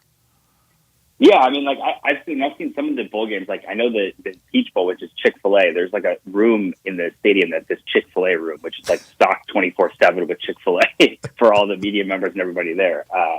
So I'm still holding out hope, like I said, for later today, but we'll see. So yesterday they did have the press conferences. Ryan Silverfield talking, some of the players talking. From what you've been able to gather leading up to this, do you feel like there's a lot of motivation there for the Tigers to finish this out with a win for this senior class, get another win over a Power 4 team, get to 11 wins, which has only been done one other time? Do you feel like there is a bit of motivation there to accomplish these goals? Yeah, I think that the playing against the Power Conference team is big motivation because that's obviously pretty rare for Memphis. This could be the third straight win over a Power Conference team. You saw how they got up last year against Iowa State. Obviously, that's kind of a unique environment in the Liberty Bowl, but I think it really does mean something to everybody around the program when they get to play against the Power Conference team, and it helps them because they end up in the position of being the hunters and not the hunted, which so much of this season is a team coming in and playing against Memphis, and we're talking about, oh, this is their Super Bowl and all that stuff. And then when Memphis gets to play against the Power Conference team, if Memphis is the underdog, I know they're favored now, but kind of have that mentality of like, oh, this is a higher level of competition. Nobody believes in us. And the Tigers, have been really good under those circumstances. It kind of mirrors the men's basketball team, right? Like you hear from Penny all the time, hunter versus the hunted. We got to keep playing like we're the hunters. And I think it really helps this football team. So to me, like that's the biggest motivation. I think sending the seniors out is important because obviously all those guys want to go out holding a trophy, regardless of what the trophy is. It does mean something to be able to have a final moment where you win and you celebrate. And so I think that matters. But I really think that playing against a Power Conference team, we can get to the level of Power Conference team that we're going to see. But I think it does mean something, and I think the motivation is there. Jonah Dillon from the Commercial Appeal joining us. Do you think the fact that there hasn't been a whole lot of opt-outs one way or another, is that a factor of the fact that it's a Power 4 team and they want to play in this bowl game? Is it the fact that the bowl's this early so they really they could go ahead and play it and then move along if that's what they choose to do? Or is it just the fact that you don't expect a whole lot of guys to be leaving in the portal? Yeah, I think a combination. I think the early bowl game definitely is a big part of it because it allows you, if you are going to go in the portal, playing this game, get some more film, and then still have plenty of time to go in the portal before it closes. I think also, as we kind of going into the portal thought about, like this team has so many seniors, and we've talked about it all season, and so many key contributors. And we're talking about the majority of players on both sides of the ball and on special teams who are going to be gone because of expired eligibility, right? So there's only so many players who even have eligibility left who are like starters and, would be a big deal if they went in the portal, right? And so I think that ultimately when you look at portal departures, there's always going to be guys who are buried on the depth chart of every team who say, okay, well, I don't have a path to a starting spot or to a big role, so I'm going to leave. But in terms of those like big contributors, there just aren't a lot of guys on this team who aren't seniors, who are big contributors, which is why Memphis is going to be so busy bringing guys in the portal because this team is going to look totally reshaped next year. And so I think that, yes, there will be more guys likely after the bowl game, but I don't think it's going to be as many as a lot of teams are seeing. And it's just because of the amount of seniors that this team has. In terms of the matchup, you don't know what to expect, I guess, from West Virginia motivation-wise with the interim coach and all of those things. They didn't have a ton of opt-outs, but they do have some key players that won't be playing in this game. I mentioned earlier also the strength of their offense is their running game. The strength of the Memphis defense has been their run defense. West Virginia has not been able to stop the pass all year, which sets up well for Seth Hennigan in his final game to have a big game. It looks like a good matchup for Memphis. Yeah, I think it definitely does. And I think what you said there at the beginning, that's the thing. The motivation thing is what I've kind of been keyed in on since this game was announced, because you're talking about a team that fired its coach after the season, right? So first of all, that means that they didn't have the season that they wanted. They went 6-6 in the Big 12. Big 12 wasn't great this year. They pretty much lost all the teams they played that were good, right? They beat the teams that they should have beat, and they got blown out a couple times by good teams. So there's some concerns there. And then you talk about firing a coach and a lot of guys who are not going to be on this team next year, an interim coach. And also, even Ryan Zorfield mentioned this yesterday, a lot of the coaches on the staff, they're not going to have jobs in a couple of days, right? Mm-hmm. So it's not just the head coach, it's everybody around the program. And so it's really hard to say motivation-wise where they're going to be. Obviously, they have a couple seniors. You know, Garrett Greener is their quarterback, is a senior, and so there's motivation there because it's going to be his last game and things like that. But I think that there's a lot of reason to be kind of questioning what version of this West Virginia team we're going to get. And again, even at their best, I don't think this is a great West Virginia team. And it certainly sets, I think, in any of these games when you got that question about motivation, if you jump on them early, you certainly could see them say, oh, you know what, it's been fun. Just kind of get me out of here. Yeah, I wouldn't be surprised at all. And I think, again, with Memphis, the motivation, we saw it against Tulane. Like, I would expect Memphis to come out firing in this game. And so you're absolutely right. I think if West Virginia goes down early, it's hard to see them, especially, again, if you're a team that your strength is your run game. You don't want to fall behind. And that's one of the reasons why they got blown out a couple of times, because once they fell behind, the game was over. And so I think there's a lot of questions on both sides of the ball for them. You mentioned, obviously, like Josiah Trotter, who was their best defensive player, who was Big 12 Defensive Freshman of the Year, went in the portal before the game. I think he committed to Mizzou yesterday. And so that's a huge loss. So we talk about not a lot of guys being in the portal and not a lot of opt-outs for West Virginia. I mean, when you lose a guy to the portal who was a key contributor, that matters, even though he's obviously not on the roster now. Yeah, when your defense wasn't very good to begin with, and you lose your second leading tackler, one of your best guys off the defense, yeah, that certainly doesn't bode well great. for them. Yeah, that's less than ideal. We'll just say that is for sure. Jonah Dillon for the Commercial Appeal joining us. All right, so for the Tigers going forward, you mentioned there's obviously a lot of seniors that we know are going to be gone. A guy like Chandler Martin, he has a year of eligibility left, correct? Yeah. Do you expect him back next year, or is he going to go to the NFL? What do you expect to happen with him? Yeah, it's a good question. That's why I asked him yesterday at the press conference, and he didn't want to answer it, which obviously understandable, fair enough. He said, "I'm just focused on West Virginia," and said that he's talked to Ryan Silverfield about it, but didn't want to say what his decision was. Now, like you said, he's got options, right? So he could go to the NFL. I think he's obviously, if the Tigers fans have watched him, he's a very productive player. He's been the best player on this Memphis team really for the past 2 years. The problem when he goes to the NFL is that he's undersized. Mm-hmm. Obviously, you can overcome that. If he was a couple of inches taller and a little bit bigger, he'd be like a legitimate NFL prospect and be expected to be drafted. Now, there's no reason why he can't make it in the NFL, and he's the kind of player who, even if he's a low draft pick or he's an undrafted free agent, he's probably going to find his way into a roster because of the way that he plays and his productivity. So he's got 1 year left. Obviously, the other part of it is if he was to go in the transfer portal, he would be coveted by pretty much every team in the country. You're talking about one of the best linebackers in the country, period, regardless of Group of Five, anything. And that's the reality, is that you have these options now, and he's got 1 year left, and you're talking about somebody who started his career at an FCS school. So to have the opportunity to play at that level, it's understandable, especially when you have 1 year of eligibility left and you don't know what your pro prospects necessarily are going to be. And at the same time with Memphis, obviously they would love to retain him and have the money to be able to, make it worth his while, right, through NIL and through the FedEx deal. And like I said, if he comes back, he'll be the best returning player on this team. And if he doesn't, then they'll have a huge void to fill in the middle of the defense.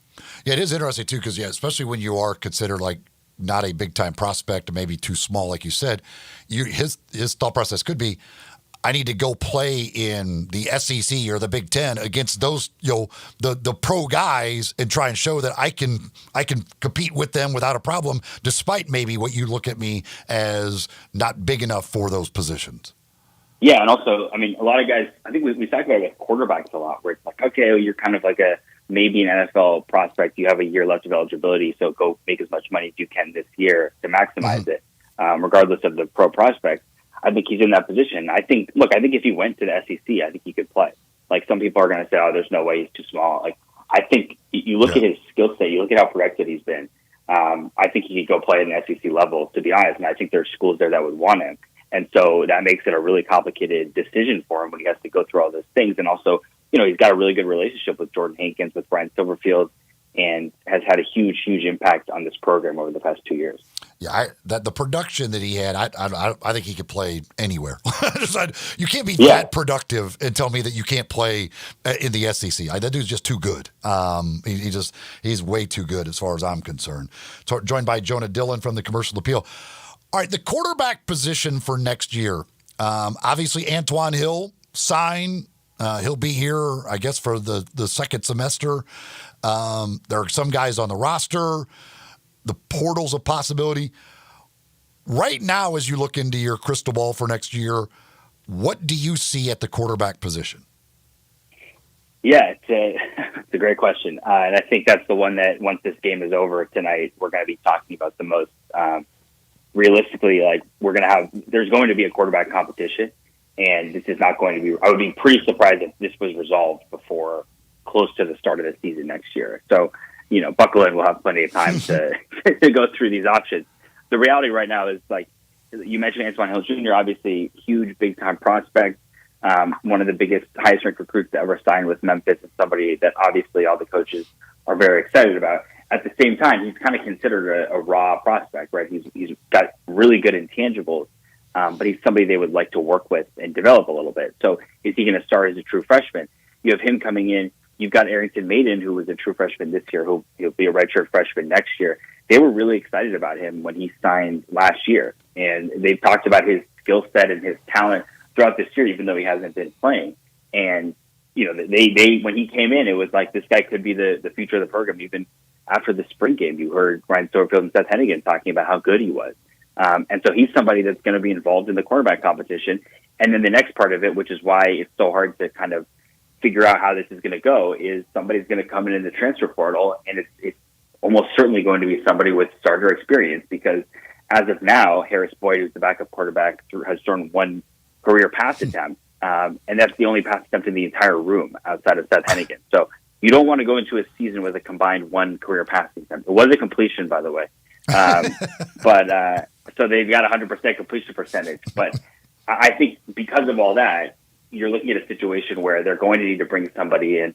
It's going to be somebody with starter experience. Now, I think we'll know when we see who that person is, if they're realistically going to be someone in the competition who could start next year, or if it's going to be a depth backup quarterback with a veteran presence. But it's very possible they could bring somebody in with 1 year of experience who has 1 year left when they come, and they could come play quarterback next year. And then we could see one of those young quarterbacks take over the year after. And so it's very possible that the person who starts the opening game next season against Chattanooga is not on the roster right now. Well, the one thing's for sure, if you go into the old portal, the quarterback aisle, there's plenty to choose from. There are plenty of options in the quarterback aisle in the portal. Now you got to sort through it and figure it out, and they'll be going other places and all that. You got to find the one that you can get and all that stuff. But there are plenty of options in there. Other than that, as you look at what they're losing, what is on the roster as far as young guys are concerned, what other areas you think they need to and will focus on in the portal? Yeah, I think cornerback and receiver are the two ones. Receiver, you're losing all your starters. They've got some guys who are freshmen this year who have played that they're excited about. Brady Cluse is one of them. Keondae Henry, who was a 4-star recruit, he's one of the highest ranked. He was the highest ranked recruit in this year's recruiting class, and redshirted this year, and I think has as much talent as anybody who's on the program right now. So those are guys they're excited about, but again, they're going to want productivity. So when you go in the portal, I would expect them to, like, when they get to that wide receiver aisle, they're gonna pull out their wallet and see how much they have, and take out a pretty good amount of it, because they need productivity at the wide receiver position. On the other side of the ball, at cornerback, you basically lost everybody, so you can start from scratch. I guess that's a positive. You can build this cornerback room however you want to, but they're going to lose both their starters because of expired eligibility, and then you've seen a lot of guys go in the portal in the past week. So that's a huge need right now because you're basically just gone once this game ends at that position. And I wouldn't be necessarily too concerned about that because we've seen how they did a really good job, I think, in the portal this year, especially in the spring with identifying specific positions and finding guys that fit exactly what they needed, like Kobe Minor at cornerback, right? They needed a starting level cornerback. They went out and got him. And I think with the resources they have now, they're going to be able to do that. So a lot of new guys coming on both those positions. And I think you're going to, like I said, you're going to see new starters at every single one of those positions when you get to next year. It is interesting when it's just so bizarre that this is the world. But like you start thinking about this, we go back to like Chandler Martin. Well, if you were to keep Chandler Martin, well, that's a big part of your budget from NIL. Like then what quarterback you get out of a portal, how much money can you then spend on a quarterback? And if you spend a bunch of money on a quarterback, how much do you have left for the wide receiver and the quarterback? Like the salary cap management is something you have to really consider. Yeah, well, that's why teams are hiring GMs now. Like we have this thing in the last couple of years where guys have the title of general manager. Like Memphis is a general manager, but in the past couple of years, he's been basically like a recruiting director, right? And obviously that is you help out with retention and things like that. But now you see these programs that are like at Stanford, they hired Andrew Luck and they said he's not a general manager, he's not a scouting director, he's above the coach, so he could theoretically could fire the coach. The way that which I don't know how that's going to work, but theoretically. They want to run it the way that a pro team runs it, right? Where you have the GM who's doing personnel stuff and is obviously above the coach, but is not involved in the day-to-day. And that's one of the reasons is because you now have to run your program like you have a salary cap. Well, you basically do now with revenue share. It's a whole other thing that we'll have to get to after the season. But kidding. But with NIL, obviously kind of baseline, okay, this is how much money, this is how much resources we have. You can't offer it to everybody. And like you said, you're using it to retain your players. So once they make those decisions, then you know how much you can go out and offer to people. Again, they don't go offer money. These things it's a little more complicated the way that it happens. But like you said, that is how it works where, okay, we're going to bring this guy back. It's going to cost us. So we have less resources to go out and get other players. And the idea of somebody whose job, was to deal with those and think about those things is crazy. It would have been crazy even a couple of years ago, even with the start of NIL, that you would be operating like this. And it's just another one of those things where you start to think about it and then you go back to, man, imagine having this conversation 5 years ago and telling somebody that they didn't have enough money in the salary cap to get a better quarterback for this college football team. Yeah, it is so strange. And again, now we have Bill Belichick a part of the whole mix. So who knows what's going on in the world of college football? It is definitely strange. He is Jonah Dillon from the Commercial Appeal down in Frisco, covering the Frisco Bowl. You can, of course, read his work there at the Commercial Appeal. Follow him on X at the Jonah Dillon. He'll have it all covered tonight as well. Jonah, thank you as always. Enjoy Frisco. Go find yourself some coffee. Hopefully some Scooters coffee. I'm on coffee. it right now. Thanks for having me. All right, man. Thank you. Jonah Dillon. I can't believe they'd have a press conference at the Scooters Coffee Frisco Bowl. And it was a morning press conference. And you don't have Scooters Coffee. Makes no sense. I would have been with Jonah. If I'm a coffee drinker, I would have been like, well, no, I don't need to get coffee. I'll just get it at the press conference. Clearly, they'll have coffee. They are the sponsor of the bowl game. But apparently, that is not the case. So, Tigers again, 4.5-point favorite tonight. Over under 58.5, I believe it currently is for the game tonight between the Tigers and West Virginia. Again, late kickoff. Need that coffee for some folks. Folks are going to need that coffee tomorrow morning. Maybe some people stopping by the various Scooters locations here in town tomorrow morning after staying up late to watch the end of the bowl game tonight. Folks, if you've got a move coming up, it can be a stressful time. There's no doubt about it. That's why you don't want to try and do it all yourself. You want to make sure you get professionals, the right professionals, to do that for you, to help you with that. And the only call you need to make is Black Tie Moving. 901-316-6196. 316-6196. You can also go to the website at blacktiemoving.com/Memphis. Talk to the folks at Black Tie. They work with you coming up with that plan for your move, fitting your needs. That's very important. Fitting your budget, also very important. You do get a no-obligation quote up front, so you know exactly what it's going to cost. During the move, they're there 24/7 to answer any questions that come up. But they're going to take good care of you. They're going to take good care of your belongings. You can focus on other things. You don't have to worry about things like, hey, is my stuff going to get there? It's going to get there. No problems whatsoever when you deal with the professionals at Black Tie Moving. People that use Black Tie rave about the experience they have when they use Black Tie. So if you've got a move coming up, whether it's across town or across country, talk to the folks at Black Tie Moving. Back to wrap up this edition of Sports 56 Mornings right after this. Sports 56 at 98.5 FM. Join the voice of the Tigers, Dave Woloshin, for Wolo and Friends.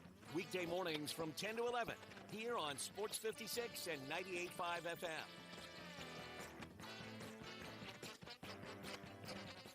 Hey, Mid-South, it's the season of New Tradition sales event at Gossett Kia on the Pike. And Bobby J's ready to put you in a new Kia today. Save big in 2025 Kia K4 LXS. $199 a month, $34.99 due at signing. Plus spacious 8-seater SUV 2025 Telluride S. Only $368 a month, $39.99 due at signing, all 24-month lease. And don't forget about 2024 EV9 with 0% APR for 72 months. Plus, get peace of mind with Kia's 10-year, 100,000-mile powertrain limited warranty. So call Bobby J and let him put you in a new Kia today. Gossett Kia 1900 Covington Pike online, KiaCovingtonPike.com. If you want it, we got it at Gossett Motor Cars. Acquisition fee $20,000 per year. K4 SEO 29100 MSRP 24230. Telluride SG 596,529 MSRP 41260. Includes all rebates and incentives. Excludes tax title and license. Must finance through KFA dealer stock only. See dealer for complete details. Offer valid through 1/2/25 with approved credit. You or someone you know or care about has dealt with a difficult divorce. When facing divorce, you need the attorneys at Rice Law.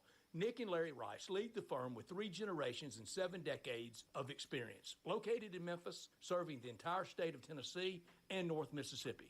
Rice Law is who you need to call. Simple or difficult divorce, they know how to handle it. Call Rice Law at 901-526-6701, or for more information, visit them at aboutdivorce.com. That's aboutdivorce.com.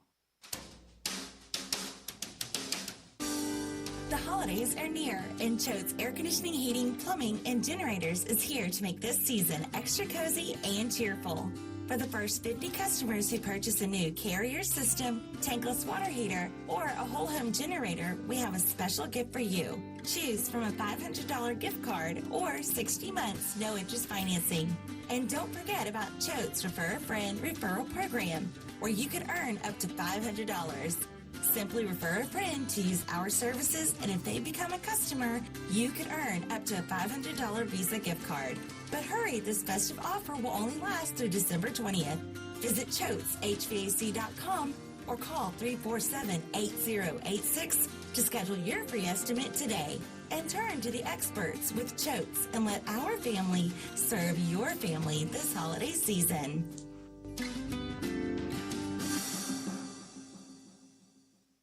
It's the most wonderful time of the year for getting in on all the hoops, football, and hockey action at DraftKings Sportsbook. And here's the gift for all new customers. If you bet just $5, you can get $150 in bonus bets if your $5 bet wins. Download the DraftKings Sportsbook app. The code is HERD, H-E-R-D.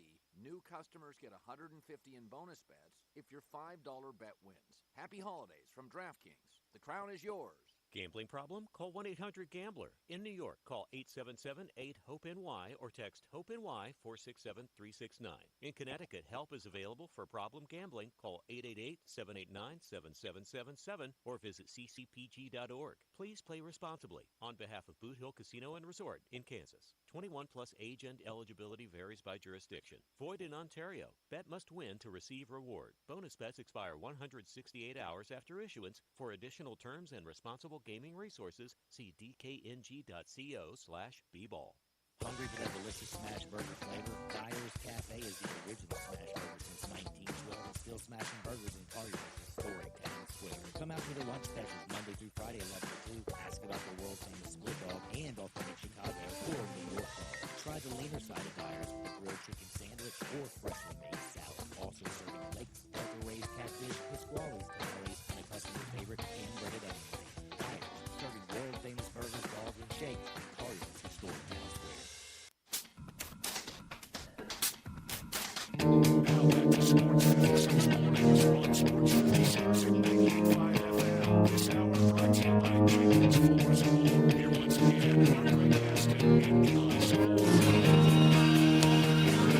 So again tonight, Tigers bowl game. You got the NBA Cup final between Milwaukee and Oklahoma City. You got the showdown in the golf world. College basketball tonight. We here on Sports 56 will have Ole Miss. They're hosting Southern University. That's a 6 o'clock tip-off, 5:30 the pregame here on Sports 56 and 98.5 FM. A lot of top 25 teams in action. The SEC, which has been awesome so far to start the year, chance to pick up some more big wins tonight. Number 7, Florida is hosting North Carolina tonight. And North Carolina is on rank now, but still, it's a pretty darn good North Carolina team. But they are at Florida tonight. So Florida could get a big win for the SEC. And South Carolina is hosting Clemson. That, of course, great rivalry between those two. Clemson, of course, the Tigers just beat them. They fell to number 25 in the AP poll. They're on the road at South Carolina. They're only a 1.5-point favorite over the Gamecocks there. So the SEC could get a big win in that one. You also got Auburn in action and Tennessee in action, the top 2 teams in the nation, but they are both 38.5-point favorites. Tennessee against Western Carolina and Auburn against Georgia State. But you got a lot of top 25 teams, but without a doubt, the 2 best matchups are Florida, North Carolina, and then the Clemson, South Carolina matchup as far as the top 25 games go tonight. And again, chance for, in both of those, the SEC to pick up 2 more big wins. The SEC, I don't think there's any doubt, is the best conference in America. And what they have done in the non-conference has been pretty incredible to this point. I mean, the wins over ranked opponents, everything else, just they just continue to rack them up every single night, it seems like. And it could end up being, as far as non-conference matchups go, like they might have a historic season before all is said and done. Of course, not too much longer in the non-conference. And 2 of those SEC teams will be here in Memphis the next 2 Saturdays. Mississippi State this Saturday, Ole Miss the following Saturday. And, of course, Penny Hardaway asking fans to come out and pack FedEx Forum.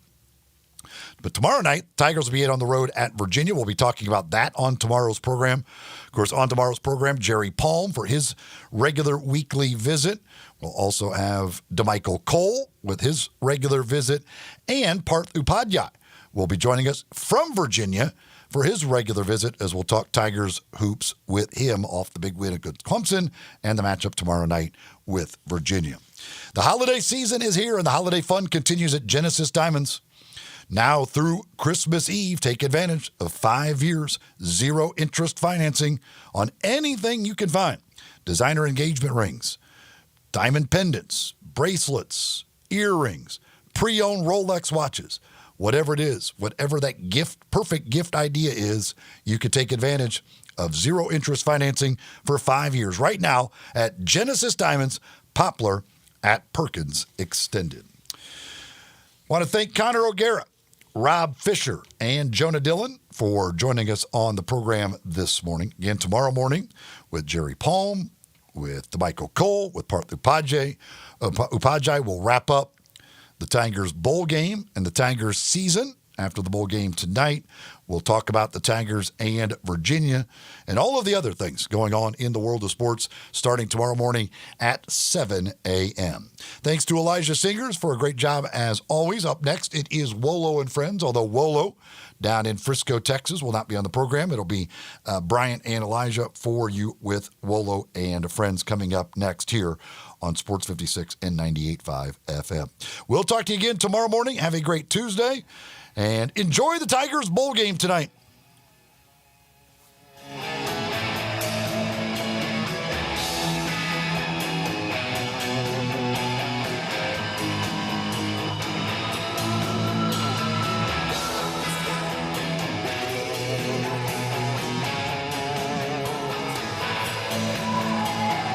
They're taking care of beer